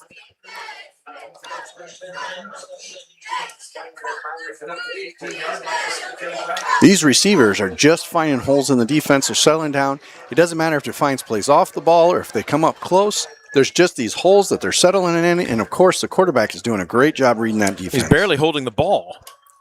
As the mesh play, the handoff goes to Rump, and look out. He is going to go in untouched. That was not Rump, pardon me. That is Oscar Salisbury. The result's the same no matter what. Touchdown, Titans.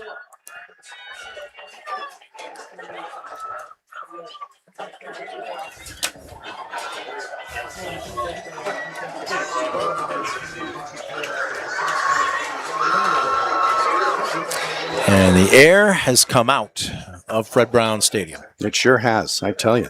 Ottawa seems to be able to do whatever they want. Kreinbrink on. Well, would like to see him try an actual field goal sometime tonight, tell you, wouldn't you? What a leg. I mean, that could have gone 30, 35 yards. All it needed to do was clear the crossbar, and he did just that.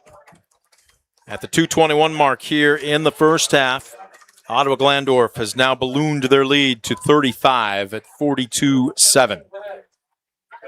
And halftime cannot come fast enough for the host Defiance Bulldogs. They do need to try and score here if they can. However, they cannot make another mistake like they've done the last two drives, 2 interceptions. can't give the ball back to that high-powered Ottawa offense. They need to move the ball slowly. They need to try and get down the field, and they need to put up 7 more before half. 2:21 is plenty of time for them to do that. They can stick with their game plan for the most part. They might need to move a little quick, but get down the field and score.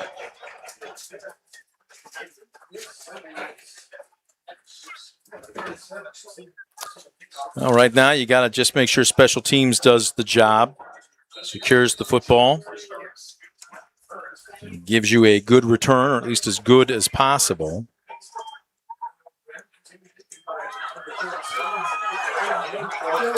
Out towards the 25, we will identify the mystery bulldog, hopefully at half.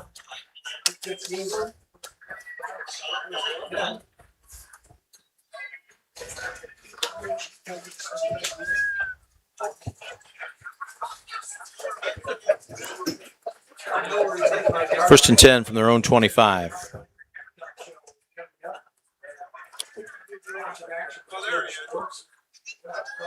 Well, you can sit here and break this one down 6 days from Sunday, Andy, but really, if you are Defiance, it's the big play. Yeah. And multiple big plays. Well, there's been 3 turnovers by Defiance, including the fumble on the kickoff and 2 interceptions. Those have turned into scores. Foster rolling out, going to fire, and leads his man. He had a man just kind of hanging in the flats and led Daniel Orta just a little too much. And there's where, again, young quarterback, maybe not quite the chemistry down with all of his receivers yet.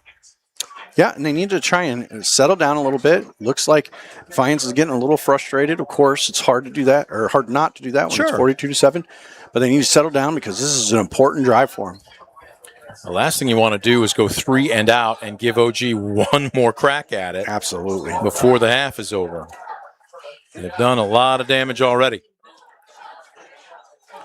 Rhoda in motion. They're bringing pressure off the edge.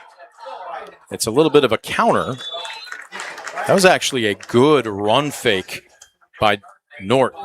Yeah, something happened there because the 2 backs ran into each other. So one of them missed what they were supposed to do. Looks like Jack Foster is talking to Mason Nort, so that's probably his mistake, but we'll see.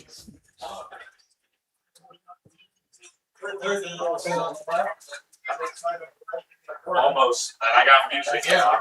Counter. And through a hole. Trying to backpedal out to the 35. Not quite enough there. We've got a new running back on the horizon here, and that's Easton Wagner. A lot of sophomores on this team.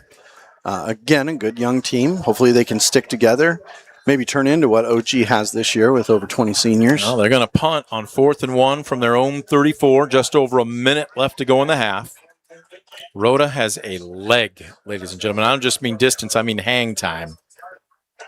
See if he can get away a good one. Is anybody standing deep? No one's deep. No. Oh, this is a monster. What a punt. It bounces just in front of the 25, rolls laterally, and will be down at the 21-yard line. That is called flipping the field. Whew.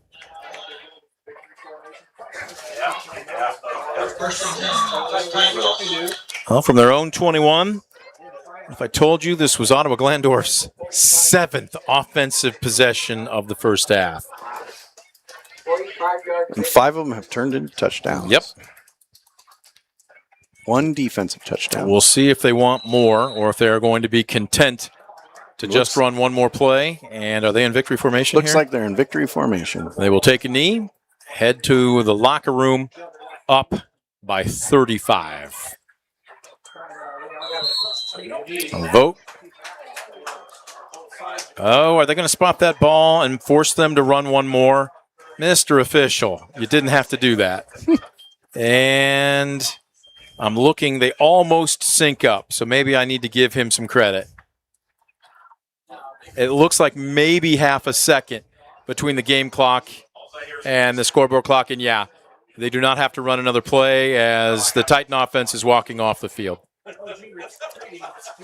So, Defiance will lick their wounds. Ottawa-Glandorf will try and stay composed as it stands at the intermission. Titans 42, Bulldogs 7. We will be back with your Midwest Community Federal Credit Union halftime show and our Mark Moats Ford on the Horizon halftime interview, as we will be joined by Defiance cross-country coach Chris Vogelsong. Don't you go anywhere. You're watching DCTV Sports.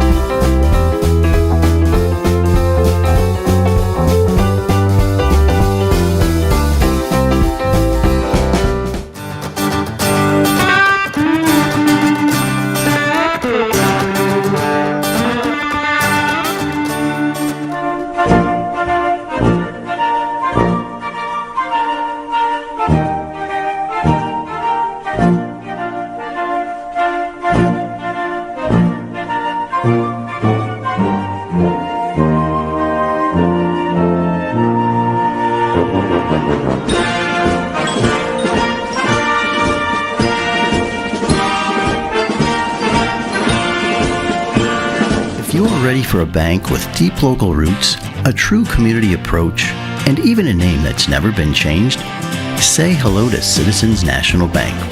We're proud to provide our neighbors with personal and business banking solutions, along with trusted stability established over more than 100 years.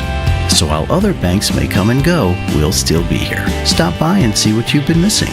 Citizens National Bank. Relationships built on deep local roots since 1920.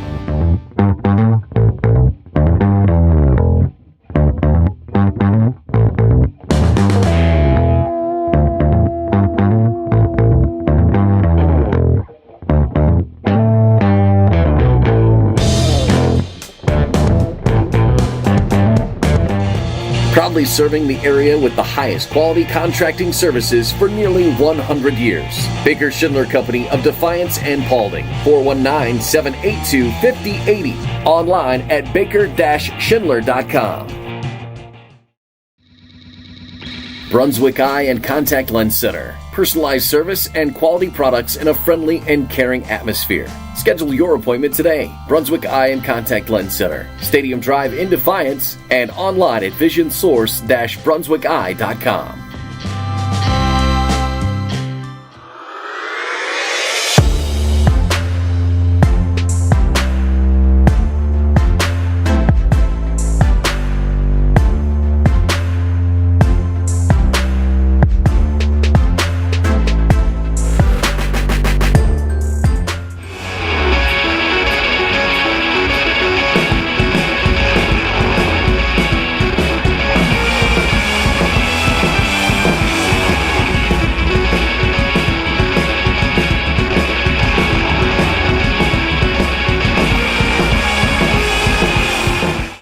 From sleek and sporty to rugged and reliable, whatever your taste, whatever your need, Mark Moats Ford has it. Their lot is loaded with models waiting for you to test drive. No need to limit yourself to just one. From a convertible to a 4x4 with plenty of payload, Ford has covered as much ground as you plan to travel. From test drive to driving it off the lot, come see what makes the difference. Mark Moats Ford, where the extras are standard.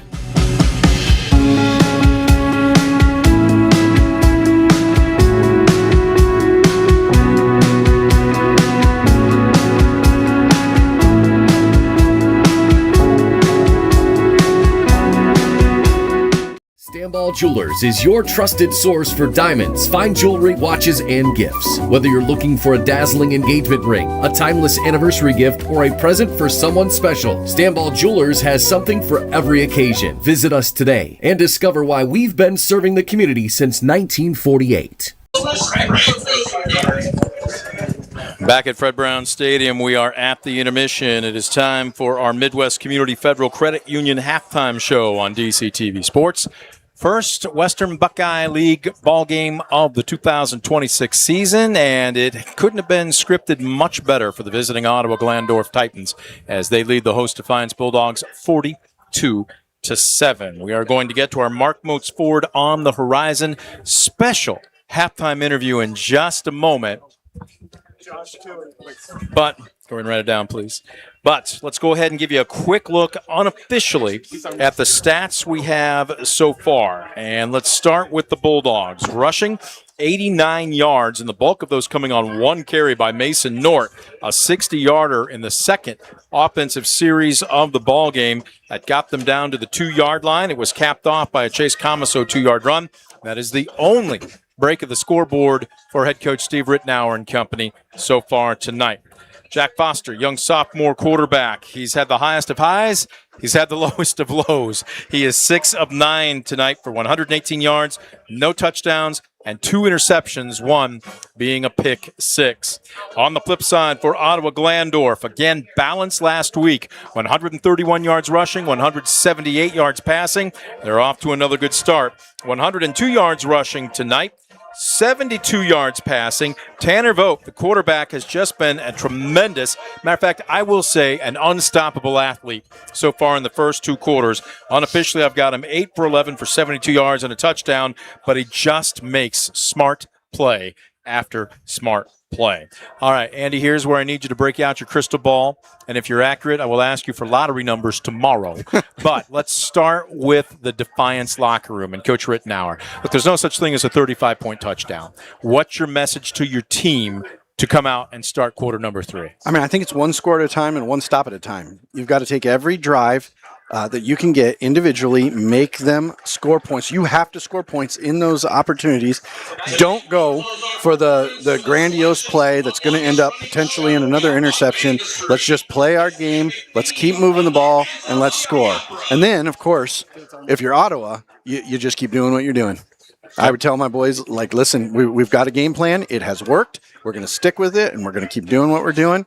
We got to continue to stop the Bulldogs. Look, you can't downshift. So often when you see teams jump out to big leads, and I don't care what the sport is, but especially a physical game like football, look, it's human nature to go from fourth to third gear. You take a breath, and that's where you lose your edge. How do you maintain that? Well, I mean, I think it's all in your mind, and this is a great opportunity for them because, again, you know, this is probably looking at their offense not going to be the last time that they're ahead in a game, and they've got to keep that mental focus.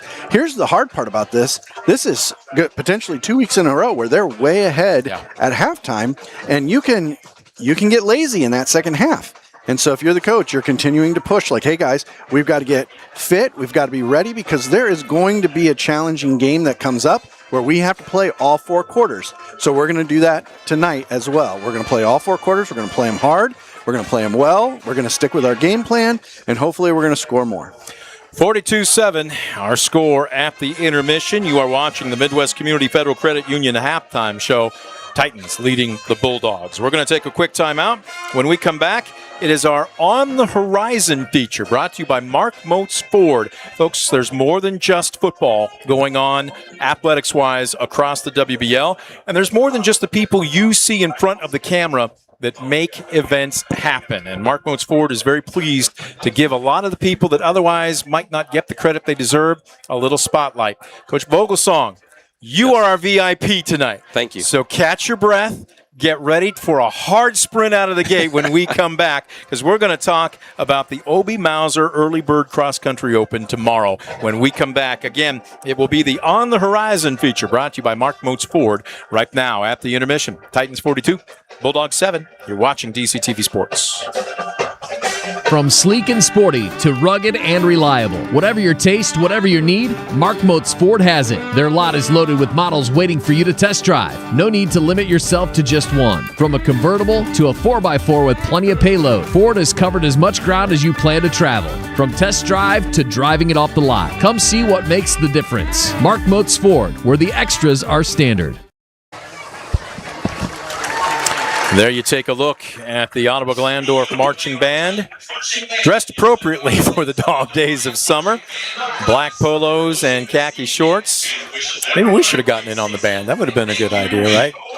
As it stands right now, 42-7, Ottawa-Glandorf leading Defiance in the WBL opener of the 2026 season.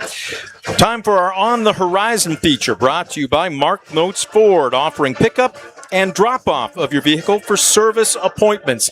No longer do you have to worry about getting your car to the service bay. than finding a ride back home or to work.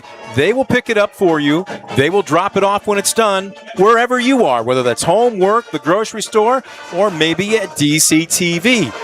All part of their award-winning service, Mark Moats Ford, where the extras are standard. All right, time for it. Now, last week, we had Coach Jerry Beauty up, and I said dignitaries on the left, luminaries on the right. So what did he do? He stood right in the middle. So we said, okay, that must be royalty. Yes. So with that said, Coach Vogelsong, I think this is the first time, at least I've had the pleasure of having you on the air for an interview. Sir. So thank you for joining us. Thank you. All right, so fill us in. I'm told 30-plus teams. How many athletes for the Obie Maurer Invitational tomorrow? Well, I haven't seen the entire registration, but it's usually about 120 to 150 per race between boys high school, girls high school, and then same thing usually in the junior high age bracket. I might have inadvertently said Maurer. Make that Mauser. If you would, please. So, do you know how many years this has been taking place? I do not. Okay. It's been a while. Obie came up with this, obviously, since it's named after him. But his legacy spans back. He coached for almost 50 years. So walk us through your teams this year. I've had a chance to log on and take a look. An interesting mix of experience and youth. But this is going to be your first meet. So what have you got? I'm thinking of that scene in Hoosiers where Norman Dale walks into the gym and says under his breath, let's see what kind of hand I've been dealt with. What kind of hand have you been dealt with this season? I think we're going to have a very good one. The kids have been doing great throughout the workouts over the summertime. And the girls team specifically has been running in strong packs, which is what you really need to score the points in the lower scores. You don't want that separation between your athletes where other teams slot in. So for the first time in, I would say, about 4 years, we have a front pack of 4 girls and we have a secondary pack of 4 to 5 girls. And so that makes and breaks everything in a cross-country race. And then on the guys' side of things, I've got 5 really strong guys that'll be probably within 30 seconds of each other. So having a 30-second spread on 5 guys is significant. Last year, we finished up the season second place to Saline in the WBL, and it came down to a 7-point swing. And our time in between the top 7 was under a minute, and inside of the top 5 was about 36 seconds, if I remember correctly. And everybody was in under 18 minutes in the 5K, so that was cruising. And even though we were a young team the last couple of years, including this year still, I only have one senior running. Another senior actually had hip labrum surgery, so he's out. But so we've got a young crew again, but they've been experienced over the last 3-ish years in the junior high and high school programs. And one of my returning sophomores ran a 17 flat. He was top 10 in the state last year, Jaden Mendoza, and he's hanging right there in that top 4 pack still this year. I saw the chalk around the edges of campus. How far does it run? Break down the course for us. It is 3.1 miles all the way through campus. So we're going to start over here on the north end zone. And then we're going to go behind the scoreboard of the south side. We'll go out the north end of the track. And so we're making a big curly Q here to start. And we'll go and make an S-turn back through the practice field over to the back corner of the campus. And we'll take the tree line south all the way out and around the elementary school. So is that fairly flat? Then I'm trying to get my mind around that. Is there a lot of terrain? There's not a lot of terrain change, is there? I would say there's 1 hill on the course. There's technically 3, but the first 2 are very small rollers, just enough to make you try to go uphill a little bit. And then the 3rd hill is where it's pretty steep and it makes you work. And then you have to catch your breath and get back to it at the top. And then after that, it's smooth sailing all the way back home. So with that said, though, you've got so many athletes. And off the starters line, I've often been told it's got to be a dead sprint for the first X number of yards, because once you funnel in, if you get caught back, you're boxed in. It's nearly impossible to make any moves. Yes. Can you just talk about the importance of a strong start? So you want to start nice and strong, as you explained, because you don't want boxed in, and there's quite the bottleneck on most courses in that first 200-300 yards. Now, you have to balance that with you can't hit the lactic threshold too early, because then you're going to pay for it for the next 3 miles because you've only done 0.1. So it's a hard thing for young runners to learn in a race. I've coached athletes that they ran their fastest 100-meter time in the opening of the race, and then they're cashed out. Oh man, it's bad. So they crash and burn, and they learn. But it's a hard lesson to learn sometimes, and sometimes we learn things the hard way. But when you figure out that balance of, okay, I have to spend a little bit now, and then I have to settle into my race pace, and then we keep rolling. All right, I got to ask you this question because I was not built to run. I had a buddy who ran at Vanderbilt, and he would tell me all the time about the runner's high. That's true. And I'm like, okay, I think maybe once in my entire life, I got there for like a handful of seconds. Yeah. I almost felt like I was floating. Yeah. But then, of course, reality came crashing back down again. So you're telling me it does exist? It does exist, and that was either a runner's high or you were dangerous of passing out. Could have been the second. Could have been the. So how do you reach that? I mean, seriously, as a young runner, how do you know when you've kind of reached the peak of mental and physical, so to speak? So if you're getting into that runner's high, you're kind of finding that flow in your pace, where you break through kind of a wall and you're just cruising, and it becomes just this like, it's a habit. It's just reflex, second nature. And so really it's just consistency over time that gets you the result of that performance. Now, hitting the runner's high, that could be in a long, slow run where your body just breaks through that, and the endorphins flow and the dopamine flows, and you're feeling a lot better. And then there's runs where you feel like you got 100 pounds on your back, and you just are like, why am I doing this? I don't know about you, Andy, but that feels most of the time like Every me time. when I try. So. Every time. Now, I heard you say that he was going to be the rabbit tomorrow, and Yes! I will put money on him being the rabbit. Because you don't know this either, but Andy is my pastor. So I would love to see him rabbit the race and just show the kids what he can do. And I know that he is a fast sprinter. We'll see how long he can carry A it. dead sprint for how long? 5 yards, 10 yards? I think rabbits are supposed to stay ahead of the crowd. There's no way. You can break off after you've done your job. They usually do loops to throw off the predator. Okay. So, Okay. I mean, you can just do a loop here, and then you can come in first place. Yeah, wow. While that sounds like so much fun, guys, I'm going to pass. Man, we tried. Coach, we appreciate you coming up and joining us. Best of luck, not just tomorrow, but all season long. Thank you. Coach Vogelsong joining us on the Horizon, brought to you by Mark Moats Ford. We're going to take a quick timeout. Back with more of the halftime show right after this. You're watching DCTV Sports. From sleek and sporty to rugged and reliable, whatever your taste, whatever your need, Mark Moats Ford has it. Their lot is loaded with models waiting for you to test drive. No need to limit yourself to just one. From a convertible to a 4x4 with plenty of payload, Ford has covered as much ground as you plan to travel. From test drive to driving it off the lot, come see what makes the difference. Mark Moats Ford, where the extras are standard.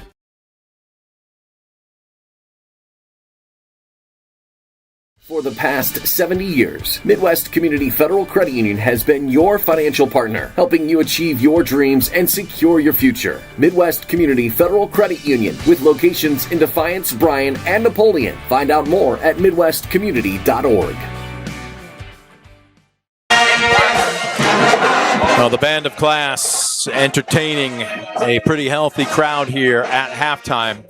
Tell you what, so much goes on. I'm thinking we may have another On the Horizon interview with somebody from the band. I know it's tough to get a representative up here as they're performing at the intermission, but name me another basically group that does what they do anywhere in the Western Buckeye. For that matter, drive to some of the larger schools. I mean, what Defiance has here in its band is nothing short of impressive. Yeah, their Band of Class is excellent every year. It's a joy to watch, and especially, and I don't want to downplay other schools in their efforts, but we get to see them go first usually, and then Defiance Band of Class play afterwards, and there's no band that compares to the Defiance Band of Class.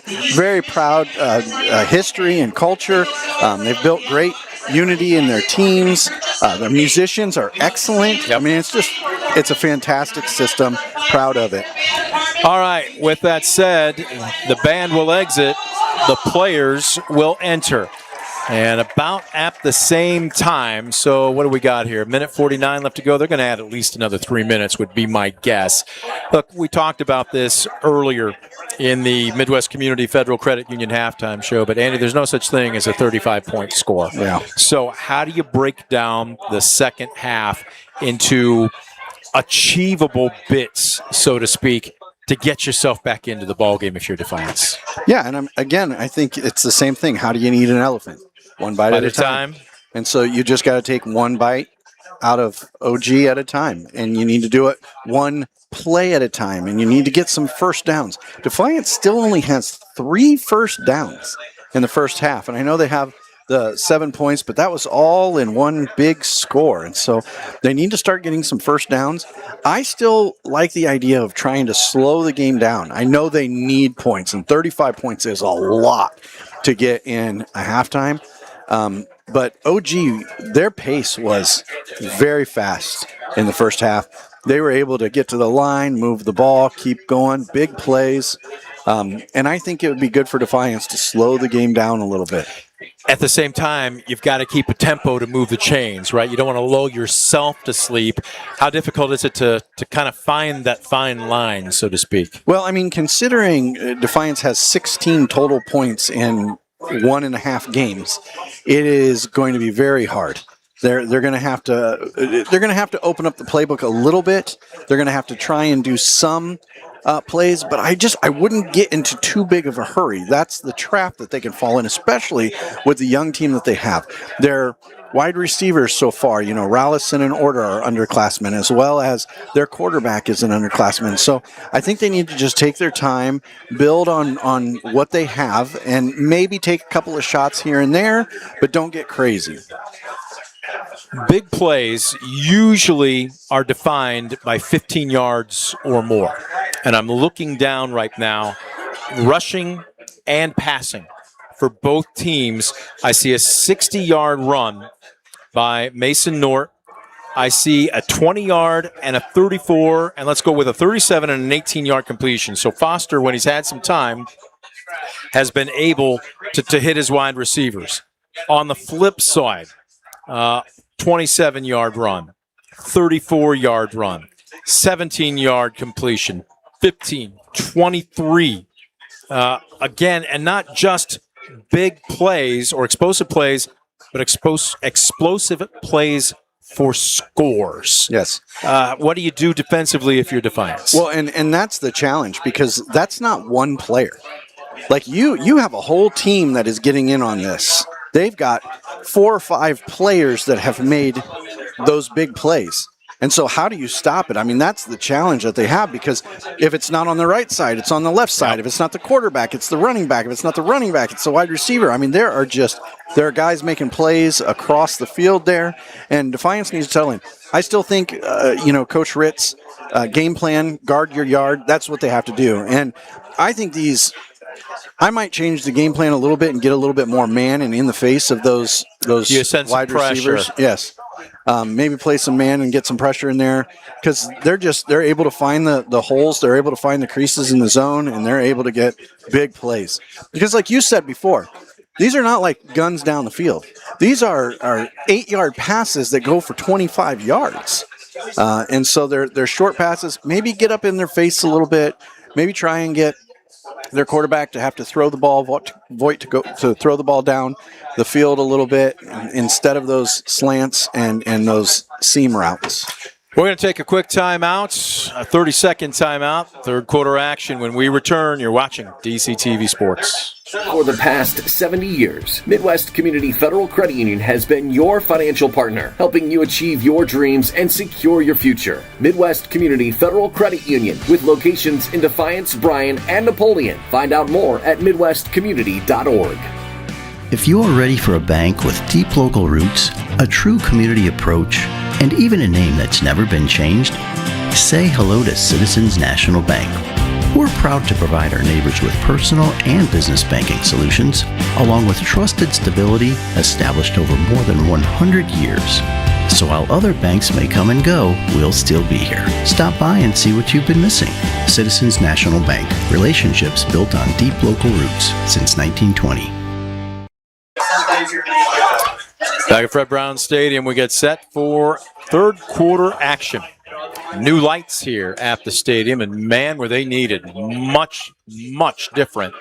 New scoreboard as well. They're showing off all kinds of electronics. Getting set to put a foot into it, kicking from left to right, Kreinbrink. We did find out our mystery Bulldog, number 37, is Josh Killian. Is that correct? That is what I was told at halftime. We had to go on a little bit of a search because we did not have that number in our roster. High end over end kick. And he's returning the ball. He's got it right now and takes a shot. And will be brought down at about the 24-yard line.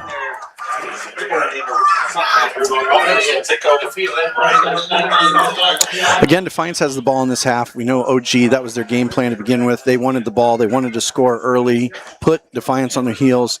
Again, hopefully Defiance can take it down the field. They need a score right here. And again, every possession at this point for Defiance is a must move the ball, must score possession. So we'll see what the Bulldog offense has in store for everybody here to open up the second half. Rollison wide to the near side. Take it to the far side, to the far side.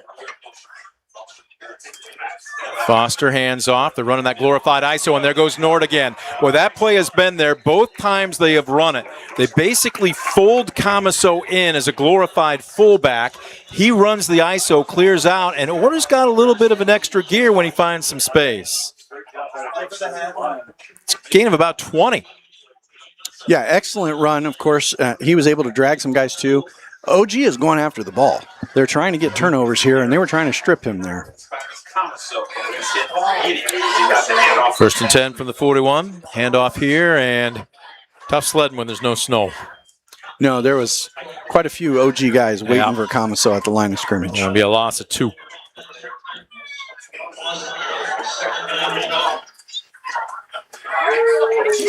Back him up to the 39.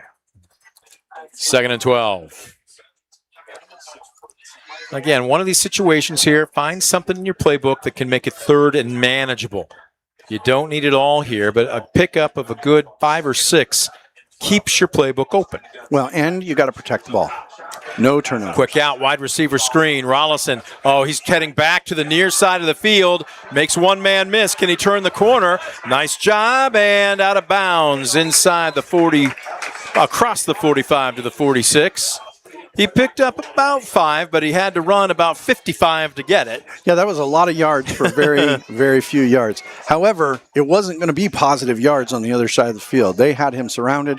He was probably going to be a loss, but he was able to make a play, get something out of nothing. 3rd and 5. So we will call it manageable. And now they put 6 up. I'm going to still say a long 5 just because I put 5 on my scorebook.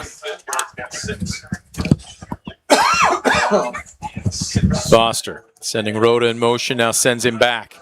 OG showing blitz. They're coming. Straight up the gut and right into the teeth of it. And boy, that is something out of nothing. That is absolute brute strength. I believe that was Camaso. Yeah, and everybody was pushing right there. There were a lot of bodies all trying to bring a guy down. Boy. 4th down at the 50-yard line. I think you have to go for it with a score of 42-7. At this point, I don't want to say you're playing with house money, but what have you got to lose? Yep. And you've got some pretty good power backs back there. Yep. Those two guys both. They are hard to bring down. Well, this is where you challenge your O-line's manhood too, don't you? Yep. Move a body. We just need a couple of yards. My guess is they would prefer to run off of left tackle Jackson Becker. Boy, those splits are tight, and we've got movement before the snap. Well, that just changes things. Another service master by McCann penalty. I saw some Defiance players trying to say they jumped offside. It doesn't matter. You move. It's called a false start. And now 4th and 2, 4th and 7, and it looks like they're going to bring out the punting unit. Marcelo Rhoda has put a foot into it twice tonight. His second one was an absolute monster. Yeah, he's got quite a leg. It is sad that he has to use it right here. That was what felt like an opportunity missed. Let's try and get a number 33. That's Rue. Snap. Another beauty. Towards the boundary. He's going to let it bounce and out of bounds. We'll wait and see where the sideline judge comes up, but that looks like it might have been inside the 5. We'll wait and see. He's still coming. He's still coming, and he's going to stop at the 7.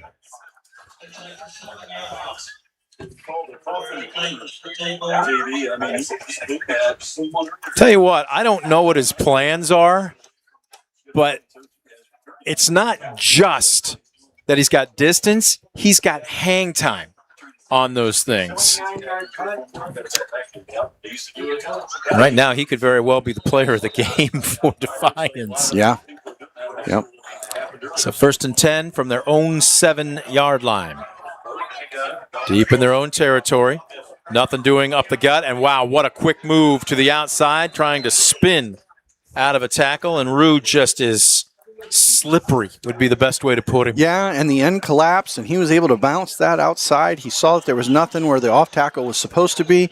Jumps to the outside. They got sealed off, and he got quite a few yards. All right, so when you come with a 3-man front like Defiance does, who is responsible for setting the edge? I mean, usually the linebacker is on the outside, but he got sucked right on in that play. And then you have the cornerback as well, who is your secondary, and he got sucked in. So both of those guys were on the inside. They were able to put a nice seal and get themselves, 12 yards. Guard your yard. 1st and 10 from the 18. A little bit more breathing room. And man, oh wow, that is just brute strength. Who got Rue by one arm? It looks like maybe Jackson Becker. Wow. He looked like he was about to slip to the second level and take off, and Jackson Becker said, let me do a little arm curl. Yeah, that one arm stopped a big gain. So 2nd down, and we'll call it 2. And OG has not come out gunning like they did the first half. We talked about this at halftime. You want to be careful not to take too much off the gas here, but they have not thrown the ball. They've had 2 basically off-tackle plays. I wouldn't be surprised if they open it up right here. Ball rests at the 20. Handoff in between the tackles, and boy, another huge hole. Rue kicks it to the near side, out past the 35. Another explosive play. Yeah, and an explosive run play. Again, what a good, complete team. They're able to run the ball with multiple running backs, not the same running back every time. Run the ball with multiple running backs, which sets up their passing game, which has been excellent so far. These guys have been very impressive. 17 yards on the run. And a drive that started at their own 7 is now out to the 37. Approaching the 5-minute mark here, 3rd quarter. 42-7, Titans with the lead. Both teams with 1 possession of the ball here in the 3rd quarter. Rue turns the corner. Man, it's one thing to be quick out of the gates, so to speak. It's another thing to actually have an extra gear like he does. Not that I want to see it right now at anybody's expense, but like on a track, I would love to see him in a 100-yard dash. Yeah. How much faster can he get once he hits 2nd or 3rd gear? Well, that quickness, though, I mean, he hits it so fast. It like jumps from 1st gear to 4th gear. There is no 2nd and 3rd. He goes from 0 to full speed. That would ruin your timing chain if you were a car. Whoa, quick pitch and a nice fingertip catch, and that allowed him to feather it out just a little bit. And there's good pursuit to the ball. That looks like, what is that, 15 Owen Fry coming up from his safety spot to make the tackle. Loss of about 1. Make it 3rd and 3. This is a big play right here. Defiance needs to get this stop. I don't think, of course, the score, OG is going to go for it. No. So get this stop. Get yourself a punt. Hopefully get in some decent field position. However, they've got a kicker, too. Both teams here have great kicking teams. 3rd and 2. And they've been picking that up with simple dive plays or slam plays. See what they decide to run here with the ball on the near hash. Defiance bringing everybody to plug a gap, and I think he got it. He got it. Just enough out to the 48-yard line, and they are saying move the chains. Boy, they have quickness on the outside. They have power in the middle. OG came to play some football. They really did. Well, and again, if you didn't catch our Estill Chevrolet Cadillac pregame show, I talked with Coach Kaufman. And look, 0-10 last year. Their closest game was Defiance, and Defiance won by 1 point, 21-20. Yeah. But I looked at him and I said, that's an anomaly, right? I mean, with the history that this program has, 0-10, who could count on that? But he said what we needed was exactly what we got last weekend at Liberty Benton. Not just a win, but a convincing win. And these guys are picking up where they left off. Up 42-7. Ball out to about the 45-yard line. And right now, we are seeing depth at the running back spot, too. Again, we're going 4 deep at running back. I had Salisbury, Yeager, and Rump, and here's Rue getting some meaningful minutes here in the second half. Yeah, and they're making big plays. Like that was an 8-yard gain right there, which, again, on first down sets you up for whatever you want to do on second down. This is going to be the 7th snap of the football. Line of scrimmage rests at the 46. Defiance defense trying to get him off the field. Rue nothing doing right side. Stutterseps looking for any type of daylight, and he doesn't find it. Instead, he finds Jackson Becker, who gives him a sachet to the ground.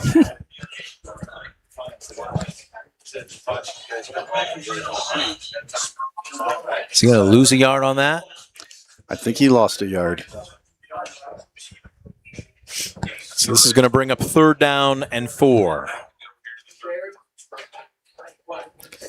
Well, you could say passing down, but with the way they've run the ball tonight, your playbook's pretty open if you're OG. Yeah, and I don't think they've thrown this whole half yet, have they? Hand off, straight up the gut, off the left side. 2nd, maybe 3rd effort. This is going to be close, but it looks like was that Salisbury is going to be about a yard shy of the 1st down marker.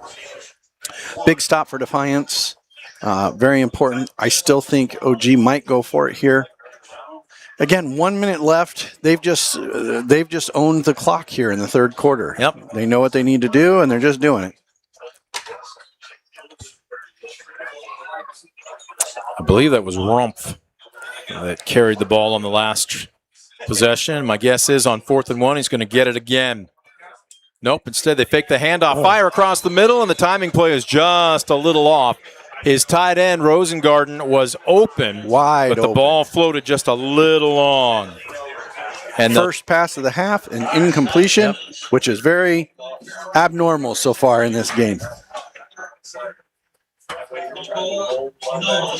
So they'll turn it over on downs after a 10-play drive. Stalls at the Defiance 43. And they almost took out the whole 3rd quarter. Yeah. There's 39 seconds left in the game, or in the quarter. Second offensive series of the second half for the Bulldogs. You blink and you're like, what just happened with the 3rd quarter?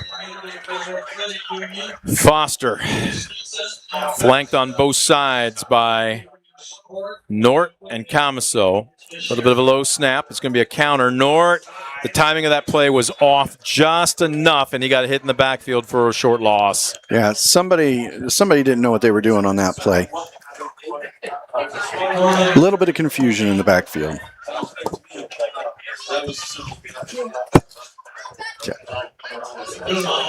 They're going to say no gain.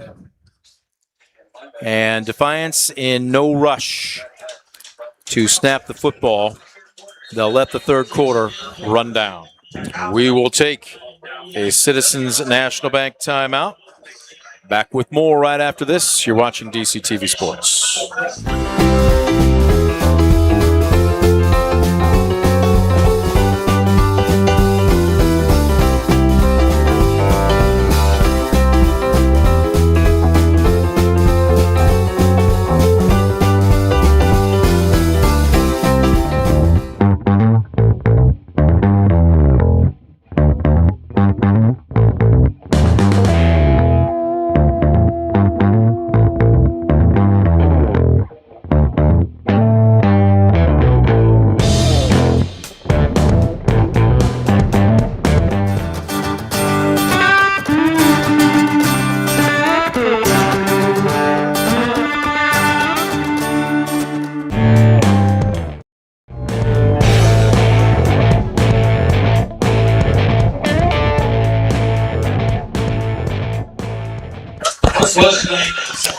Final 12 minutes put up on the scoreboard clock. We welcome you back to Fred Brown Stadium. Ottawa-Glandorf 42, Defiance 7, 2nd down. Foster dropping back. This one's just a jump ball and almost caught. Great defense I believe that was Salisbury. The intended receiver was Rollison. But again, the young sophomore quarterback just kind of throwing that ball up for grabs and trying to let his wide receiver get underneath it. Yeah, Reed had to play defense right there because it looked like the ball was heading right for the OG team. And so he had to get up there and stop that. Could have been a completion, though. He made a good break on that ball. They went for a deep ball. Incomplete. Now brings up 3rd and 10.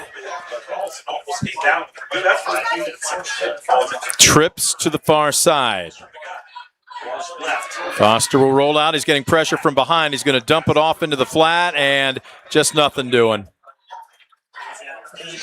And we have a late flag being thrown in the OG defensive backfield.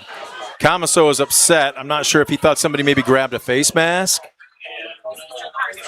And let's see what the officials sort out on this service master by McCann penalty. Is this maybe unsportsmanlike? Did it come after the incompletion? I'm not sure what happened. I could not see. There were too many bodies in the way. And let's take a look. Personal foul. Ooh, and against Defiance. Well, not only an incomplete pass, but it's moving them the wrong way. No, and those are the types of things that drive coaches nuts. You can't make those types of plays right there. You can't make those kinds of mistakes. Now the field is just flipped. You give them good field position. And 25 from their own 28. We'll call it a country mile. Under 10 minutes left to go in the ball game. Actually, this is 4th down. And a high wobbly punt. It's going to take a Defiance bounce and gets an even better one. Now it moves laterally and will be down at the 31-yard line. Well, again, Rhoda has proven time and time again that he can flip the field. But the defense for Defiance back on the field yet again. Yeah, they have to be exhausted. They have been out there a long time. The offense has not done much. Again, they like to control the clock. They have not been able to. Too many 3-and-outs, not enough first downs. Stuff really need to work on. However, again, they are a young team. Yeah. Hopefully they can build some unity. Hopefully they can learn from this experience right here and not make the same mistakes in the future. Well, after 49 points scored in the first half, nobody has laid a point on the board so far here in a quarter and almost a half in the second half. We'll see what the Titans have up their sleeve. We've got a new quarterback, as this is just going to be a simple, we used to call these slams, in between the tackles. I don't know what the technical term would be for Ottawa-Glandorf, but it looks like they're just going to kind of play ground and pound for the remaining 9 minutes. New quarterback is number 44, and of course, not on the roster. Now, one of the very first mentors I ever had, I don't know if I'd call him a mentor, he was just a guy I worked under, in the cornfields of Iowa, had been doing it for decades, Lanier Korsmeyer. Whenever there was a player whose name was not on the roster, he automatically came up with the name Jambalaya Jenkins. Oh. And so everybody knew if they heard Jambalaya Jenkins that he had no clue who the player really was. Oh, what a fingertip catch downfield. I don't know who the new quarterback is, but that was an absolute beauty and just a tremendous catch, and it may be coming back as we've got a flag in the backfield, and holding will be the call. Yeah, the hold was pretty obvious there. Can't tackle the defensive player at the line of scrimmage. However, what a great pass. It's coming back, but a great Sidearm. pass catch. Yes. And a tremendous Crossed his fingertip body. catch. So affectionately, Jambalaya, until we can figure out who you are, showing a little bit of athleticism in the backfield.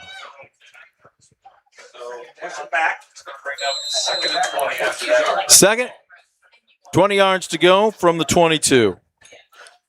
Clock continues to tick, under 8 minutes left to go in the ball game. 42-7. Titans leading the Bulldogs. High snap. Rolling out far side. Fires, and this one's picked off. Intercepted, and was that Rollison trying to get a number Yep. Single Number digits 5, running out of Reed bounds. Rollison. Reed Rollison with the pick. Something to build on.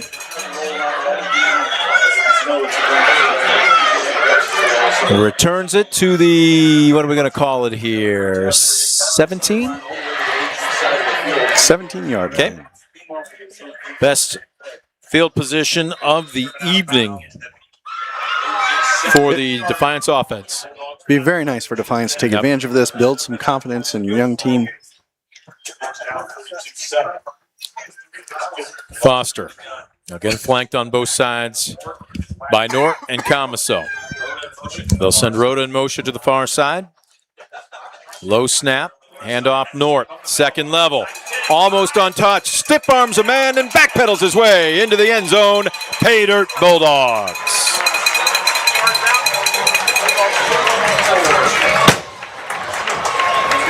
.702 left to go in the fourth quarter. Mason Nort, one of the few bright spots on the evening for Defiance.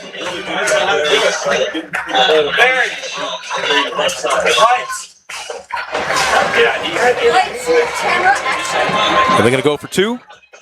Looks like they're going for 2. I was going to say, it looked like there was maybe some confusion as to whether they were going to go for 2 or 1, but they're keeping the offense on the field, or no, they're not. Nope. Foster's going to come out and hold.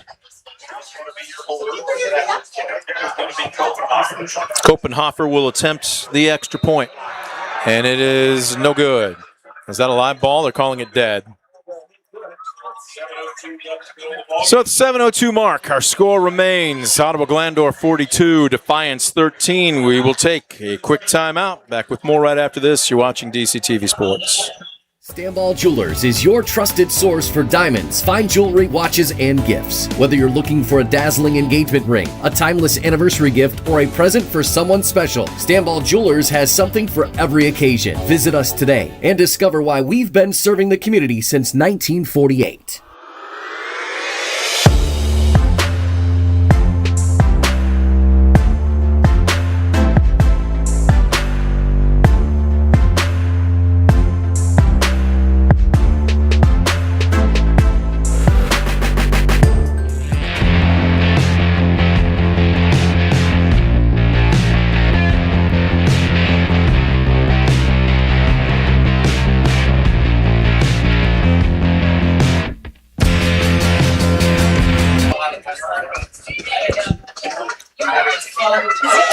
So 42-13, 7:02 left to go in the ball game. Bulldogs with the only score so far here in the second half. And we got whistles, timeout being called by Ottawa-Glandorf. Are they anticipating an onside kick there? Maybe didn't have the proper personnel in place. Looks like they're changing some personnel, so maybe they were preparing for it. Trying to get their good hands team up front. Well, we can tell you next week, Defiance is on the road, so I will be assigned elsewhere. So Josh Bush will have the call, and it is going to be, I believe it's Tenora at Archbold, if I'm not mistaken, is going to be our game. GMC matchup. Tenora took it on the chin last week. Archbold, I'm told, has got a pretty good team coming back, so this should be an interesting matchup. Yep, Archbold is a very good team. I think they're going to do some things this year. Very good. Liberty Center and Archbold will be a challenge again. Very fun teams to watch. Big boys out there. Fry will tee it up. Come from 2 states over, we used to call that Iowa corn-fed, but you grow corn in Ohio too. We do. Fry's going to go ahead and give it a low, long boot. Ruse got it. Trying to head to the far side. Man, this kid is lightning in a hot skillet. High steps out of one tackle. Look at that. Still stays on his feet. Backpedals across midfield down to the Defiance 48. What a return. What a return. Hit 4 or 5 times. Gets around the corner. Was able to turn on the jets. He is super quick. He goes from 0 to 60 very fast. He just showed the ability to keep on his feet there, too. He took a shot in the open field, almost like a fly off a tennis racket. Just bounced back and kept on going.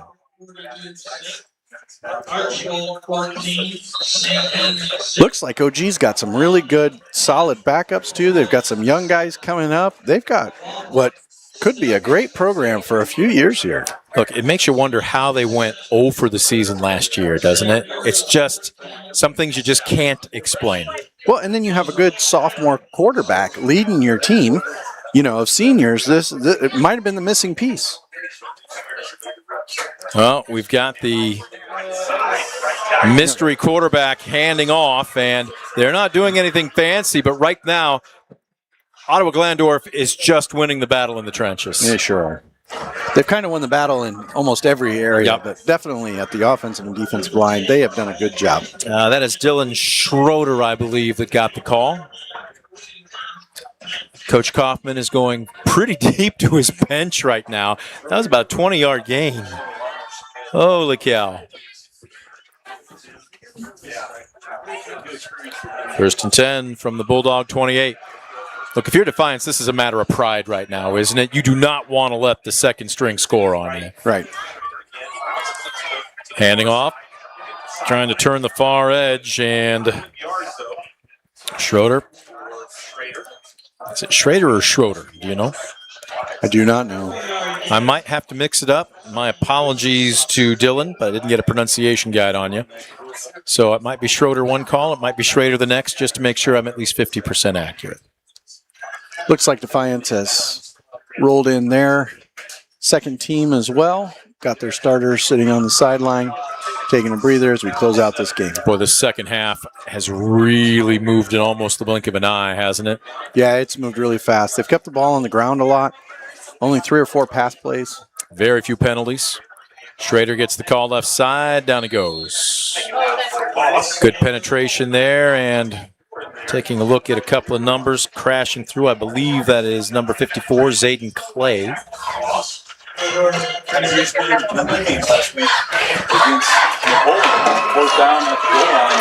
Third and 8.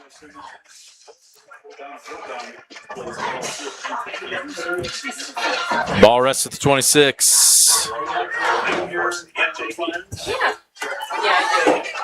I work in a good office. Right here. Approaching the 5-minute mark here in the ball game. Schrader offset behind Jenkins. We got a whistle. Do we have to delay a game? Took a little too long. Well, you want to learn, regardless of whether it's a win or a loss. But at the same time, and I know it sounds cliche-ish, but you always hear it, not too high after a win, not too low after a loss. Tomorrow the sun will rise, and if you are Coach Rittenauer and the rest of your staff, what are you going to be breaking this one down for? You're not going to obviously fix everything, but what are maybe the top 2 things that you're really going to address at practice on Monday? Well, I think definitely the offensive line. You've got to make sure that you're not getting beat off the ball. That's a big deal. Also, you got to protect the ball. Again, 2 weeks in a row, they've had more turnovers than the other team. Boy, that was a great job to actually come back to the ball on an underthrown pass, but hitting his knees and not quite able to haul it in. Wide receiver, Isaiah Mag. Well, they just got all kinds of talent, don't they? We're seeing second stringers here. Also, that's a very disciplined play to be able to see that you have to come back to your quarterback to be able to make that play, and he was able to throw the ball. I mean, that's just good football right there. So they're doing the things right that they need to do. 4th and 13 from the 41. And they're going to go ahead and go for it. And sending the blitz, down he goes. Leading the charge, number 2, Isaiah Montez. Titans will turn it over on downs. 4:27 left to go in the contest. Defiance will take over, 1st and 10 from their own 39. No, I'm going to guess it's unlikely we will be joined by Coach Steve Rittenauer for post-game, but we'll wait and see. We will have to decide who our Jacobs Meats and Barbecue player of the game is. We got a couple of ideas. Straight up the gut, off the left side, nothing fancy, and still running. Down to about the 35-yard line. And is that Mason Nort? Another long play by Mason Nort. I was about to say between Daniel Orta and Mason Nort, and I think Mason Nort has shown us with 3 explosive runs just what he's capable of tonight. Yeah, he's done a fantastic job, and clearly very hard to tackle. Took 4 or 5 guys to bring him down right there. 34 yards on the carry. And unofficially, I've got him for 135 yards on the night and a touchdown. Another run right there. Not as pretty, but still a good 6 yards. Healthy first gain, down. absolutely. It keeps the playbook open.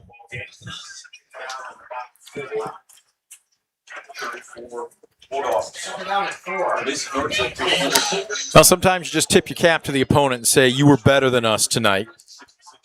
Yes, Defiance was outplayed. Ottawa showed up. They had a game plan. It worked very well. They stuck to it, made very few mistakes, and they played better. Foster, low snap. He's just going to dump this one off, and Nort's going to try and go north-south. That's a good job. When you know that you need 4, you get 5. He didn't try and shake and bake or make somebody miss and then end up getting twice that. He just got what he needed, a heads-up football play. I also like the quick pass. Again, you might need to build some confidence in your young quarterback after he's thrown a couple of interceptions. These are just some easy, quick passes. Get the ball out there, get your 5 yards, get your first down, keep moving the ball, and get another score. Clock continues to tick. It's 1st and 10, just outside the Stambaugh Jewelers red zone at the 25. And again, I know that Coach Rittenauer and his staff will not buy into moral victories. But, Andy, they have won the second half. As the handoff, hit in the backfield, tripped up just a little bit, and really no chance for Easton Wagner from the get-go. Yeah, I don't think Coach Ritt would see it as a win for the second half, but they did score more points than Ottawa did. Well, and they've shut them out so far defensively, too. So, again, things to build on. Not that you're satisfied, but you got to find something, right? Find some positives to talk about. 2nd and 12. Counter, and just almost looked like he slipped. Again, we're getting a little bit later into the evening. It's been a little bit humid, and Burris is limping. And is that turf maybe getting just a little greasy? He's coming off fairly well under his own power, but he's still not quite putting a lot of weight on it.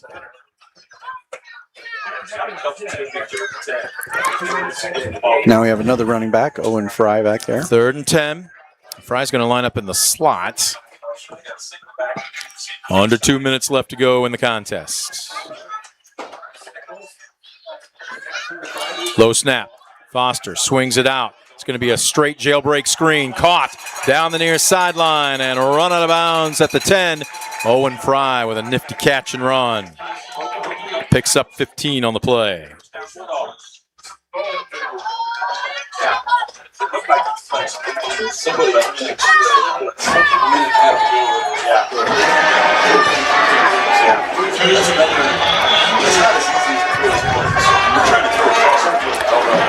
Can they punch one more in just for pride's sake here? Foster surveying the defense.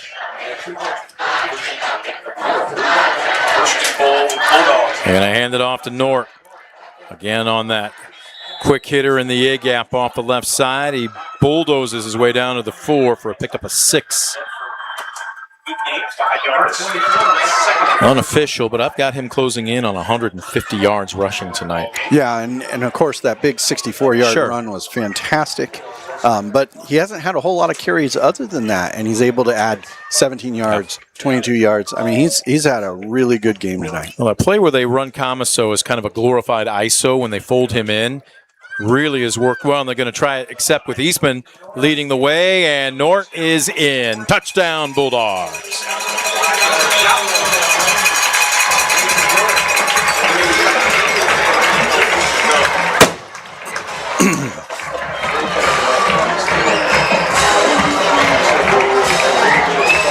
So, a matter of pride for the Bulldogs. Nort with a 4-yard run. They will attempt the extra point. Foster will hold. Uh-oh, it's going to be a fire call, or is it a design 2? Looking for the back of the end zone, lobs it in. Camaso's got it. I think that was designed. At first, I thought it might have been a fire call, but nope, they ran it. They ran it to perfection. Yeah, that was a great snap. I think that was exactly what it was. It was a design call. They were trying to do a fake, and they did it, and they did it well. So Defiance with a measure of pride here to cut the score to 42-21. And again, they have outscored Ottawa-Glandorf 14-0 here in the second half. But the problem is when you're down by 35 at the intermission, it's a long hole to try and dig yourself out of. It sure is. And this, again, it's a learning opportunity for Defiance. Very hard to come back from that kind of deficit, especially with the offense and stuff that they like to run. I think they've done a good job in the second half of picking up plays, setting their pace, playing their game, and I think we can see what they're capable of. Sure. So they're able to play some good football.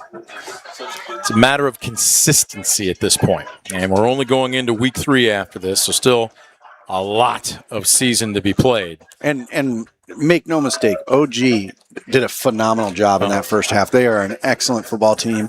You beat me to it. I was about to say, Ottawa-Glandorf, I think, served notice tonight. They I don't did. think that's going too far. Yep, I think the WBL needs to keep their eyes open. This team is out for a championship this year. Fry, I thought they might try an onside kick. This is a squibber up the middle. After the second hop, and Ruse got it. And look out, oh boy, down the near sideline. Fry's the only man that's got a shot at him. He tries to cut it back, and that cost him as he's wrestled down at the 21-yard line. Fry thinks he's got the football, but I believe Rue's knee was down. Boy, they just run quality athlete after quality athlete onto the football field, don't they? Oh, that was an excellent run. I mean, there wasn't a hold, and there was. It seemed like he squirted through something that wasn't there, and then there was big. It was, wow, what a play. I'm looking around. I don't see any laundry on the field.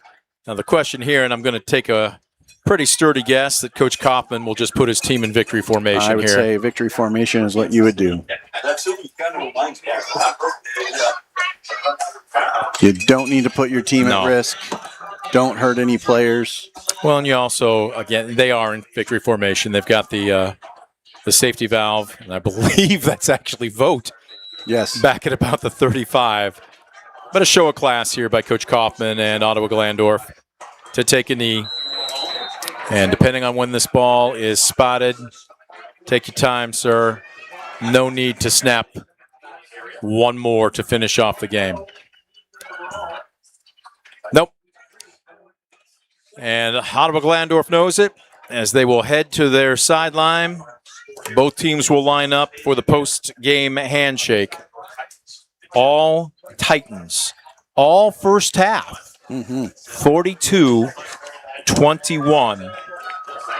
They are now 2-0 on the season, but as anybody on that far sideline will tell you, just as important, 1-0 in WBL play as the Bulldogs fall 2-1-1.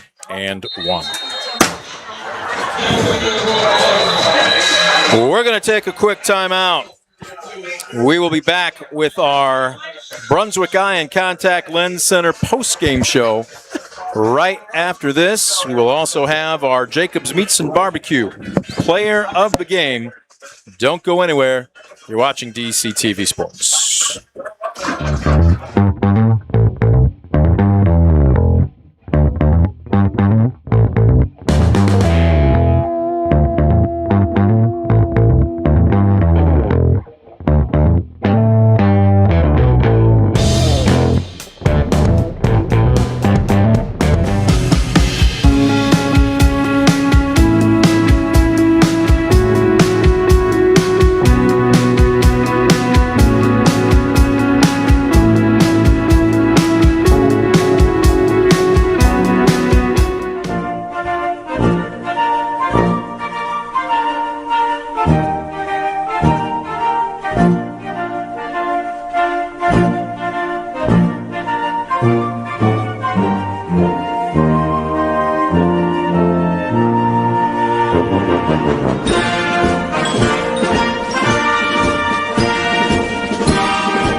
Brunswick Eye and Contact Lens Center. Personalized service and quality products in a friendly and caring atmosphere. Schedule your appointment today. Brunswick Eye and Contact Lens Center. Stadium Drive in Defiance and online at visionsource-brunswickeye.com.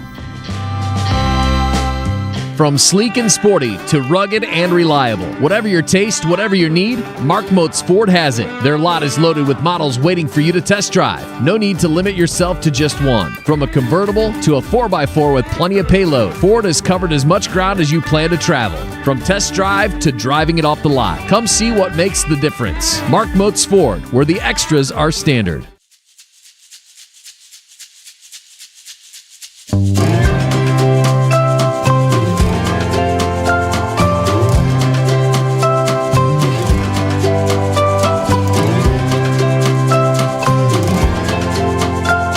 For the past 70 years, Midwest Community Federal Credit Union has been your financial partner, helping you achieve your dreams and secure your future. Midwest Community Federal Credit Union, with locations in Defiance, Bryan, and Napoleon. Find out more at midwestcommunity.org.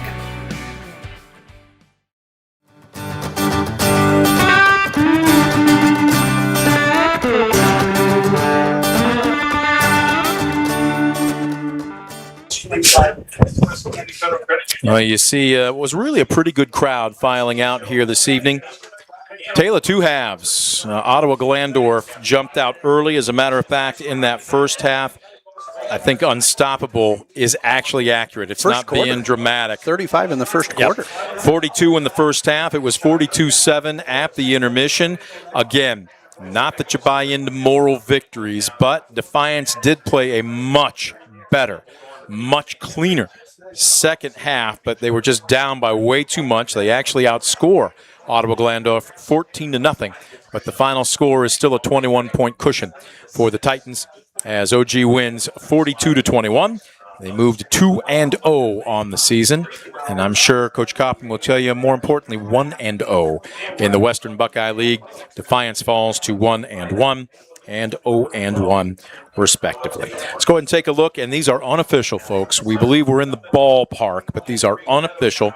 I'm going to go just with team stats tonight because, really, if you're the Titans, spread the wealth. I mean, who's your most valuable player? Right. Everybody, at least in an offensive uniform, they get a pick six from the defense tonight. Everybody contributed Turnovers in some way, on special teams. or shape or form. I have them unofficially for 165 yards rushing, 72 passing for 237 total yards tonight. And again, this comes with relative balance last week against Liberty Benton, 131 yards rushing, 178 yards passing. So you can't just pick your poison against this Titan offense. You've got to be balanced and cover all 53 1/3 yards from sideline to sideline. Yeah, they did a fantastic job of spreading the ball out, getting it to all different kinds of players, and players making plays. Yeah. Whether it was a tight end or a slot back or a wide receiver. I mean, they were making plays. They were getting down the field. They were causing guys to miss tackles. I mean, they did a fantastic job, and there's a lot of weapons there. It's going to be hard to defend that team. On the flip side for the Bulldogs, I have them unofficially for 173 yards rushing, 143 passing, going to the air 13 times for the young sophomore quarterback, Jack Foster, but he did throw a couple of interceptions, including a pick six. On the ground, Mason Nort was clearly the bell cow. 10 carries. Unofficially, I've got him for around 150 yards, including two touchdowns. He had a 60-yarder. He had a 20-yarder, a 17, a 34, and a 4. And again, that is on just 10 carries. Consistency. I don't think we're going too far out on a limb to say Defiance isn't that far away. But yet at the same time, you can't have one great play for 3 or 4 bad. You've got to be able to be consistent. When they do that, we're going to see a winning ball club. Right. They need to get more first downs, especially in the first half. They only had 3. Second half, they were able to play more of their game. They were able to move the ball down the field. And, of course, Mason had just an excellent game. First half, I want to give some credit to that incredible catch by Daniel Orta. Yes. Dive into the ground, one-handed. I mean, it was absolutely phenomenal. What a joy to watch. So Defiance had some really good things that they can – take to practice, that they can learn from and grow into. Again, watching their running game, it was good. However, we didn't know if OG was for real. They kicked butt last week. Yep. They kicked butt this week. I think we see a team that is ready to fight for a championship in the WBL. Well, you can't win a championship until you win each week, and they certainly have done that through the first 2 weeks of the season. But, again, I don't think we're going too far on a limb. Anybody that wondered what the remnants of last year's 0-10 team are, they are non-existent. They have evaporated in the early August heat through the first 2 weeks of the season at 2-0 and 2, not just wins, decisive wins. Yes, and they played with confidence. Yeah. You would never have guessed that team didn't win a game last year. The way they come out and they chose the ball, they flung the ball down the field. They played their game, and they played it very well. We're going to take one more timeout. We have been told that Coach Ritt and the entire Bulldog team has gone immediately to the locker room. We understand why. We do not anticipate having a post-game of any type this evening. Locker room is holy ground, and we're going to let them go ahead and do whatever they need to try and right the ship before they shower up and walk out. We still have our Jacobs Meats and Barbecue. They wanted me to make sure we had the barbecue at the end. Our player of the game. Look, are you hungry? Yes, you are. Don't settle for a frozen pizza or a TV dinner. When you are hungry, you want a real meal. We can tell you right now they have come up with a new meat bundle for this fall called the Tailgate Bundle. 4 quarter-pound hot dogs, 4 quarter-pound hamburgers, 4 brats, and 4 quarter-pound pork burgers, as well as 8 buns. We can't give the price, but we can tell you your jaw would hit the floor if you saw what it was. Jacobs Meats and Barbecue, the Tailgater Bundle. If they were open right now, I would be running out and we would be dining at Andy Tracy's house. He would fire up the grill. We're going to take a quick time out and decide what player gets the opportunity for that when we come back. You're watching DCTV Sports.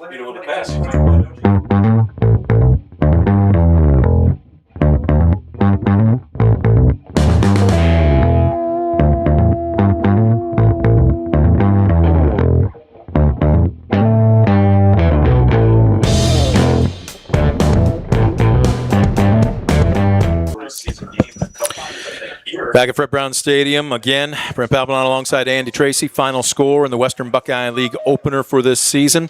And the visiting Ottawa-Glandorf Titans now 2-0 with a 42-21 win over Defiance. The Bulldogs fall to 1-1. Time now for our player of the game, brought to you by Jacobs Meats and Barbecue. Again, don't settle for a frozen pizza or a TV dinner. The new Tailgater Bundle. That is, what do we got here? 16 different sandwiches of your choice and 8 hamburger, 8 hot dog buns. Stop on out and ask for the Tailgater Bundle. Come see the difference local makes. Jacobs Meats and Barbecue. We were talking about it. He stands out above virtually any other Bulldog tonight. Mason Nort. Mason Nort played an excellent game. He ran hard. I know he only had 10 carries, but he took advantage of every single one of them. He averaged nearly 15 yards per carry. And he drug guys. He played with passion. He played with strength. He did a fantastic job. He's definitely our player of the game. That is going to do it for us, Andy. Appreciate you throwing on the headset. Hopefully we'll get the chance to work again in the near future. My pleasure to be here. Big thank you going out to our entire staff and crew doing more than yeoman's work. A big thank you going out to our underwriters for helping make this broadcast a possibility. Folks, if you enjoy our coverage of area high school sports, walk through those businesses' doors, spend some money, patronize them, and let them know how much you appreciate their supporting us in what we do in bringing you local high school coverage. Big thank you to you, the fan, for tuning in this evening as well. For Andy Tracy, I'm Brent Balbinot. Final score at Fred Brown Stadium, Ottawa-Glandorf 42, Defiance 21. You've been watching a presentation of DCTV Sports.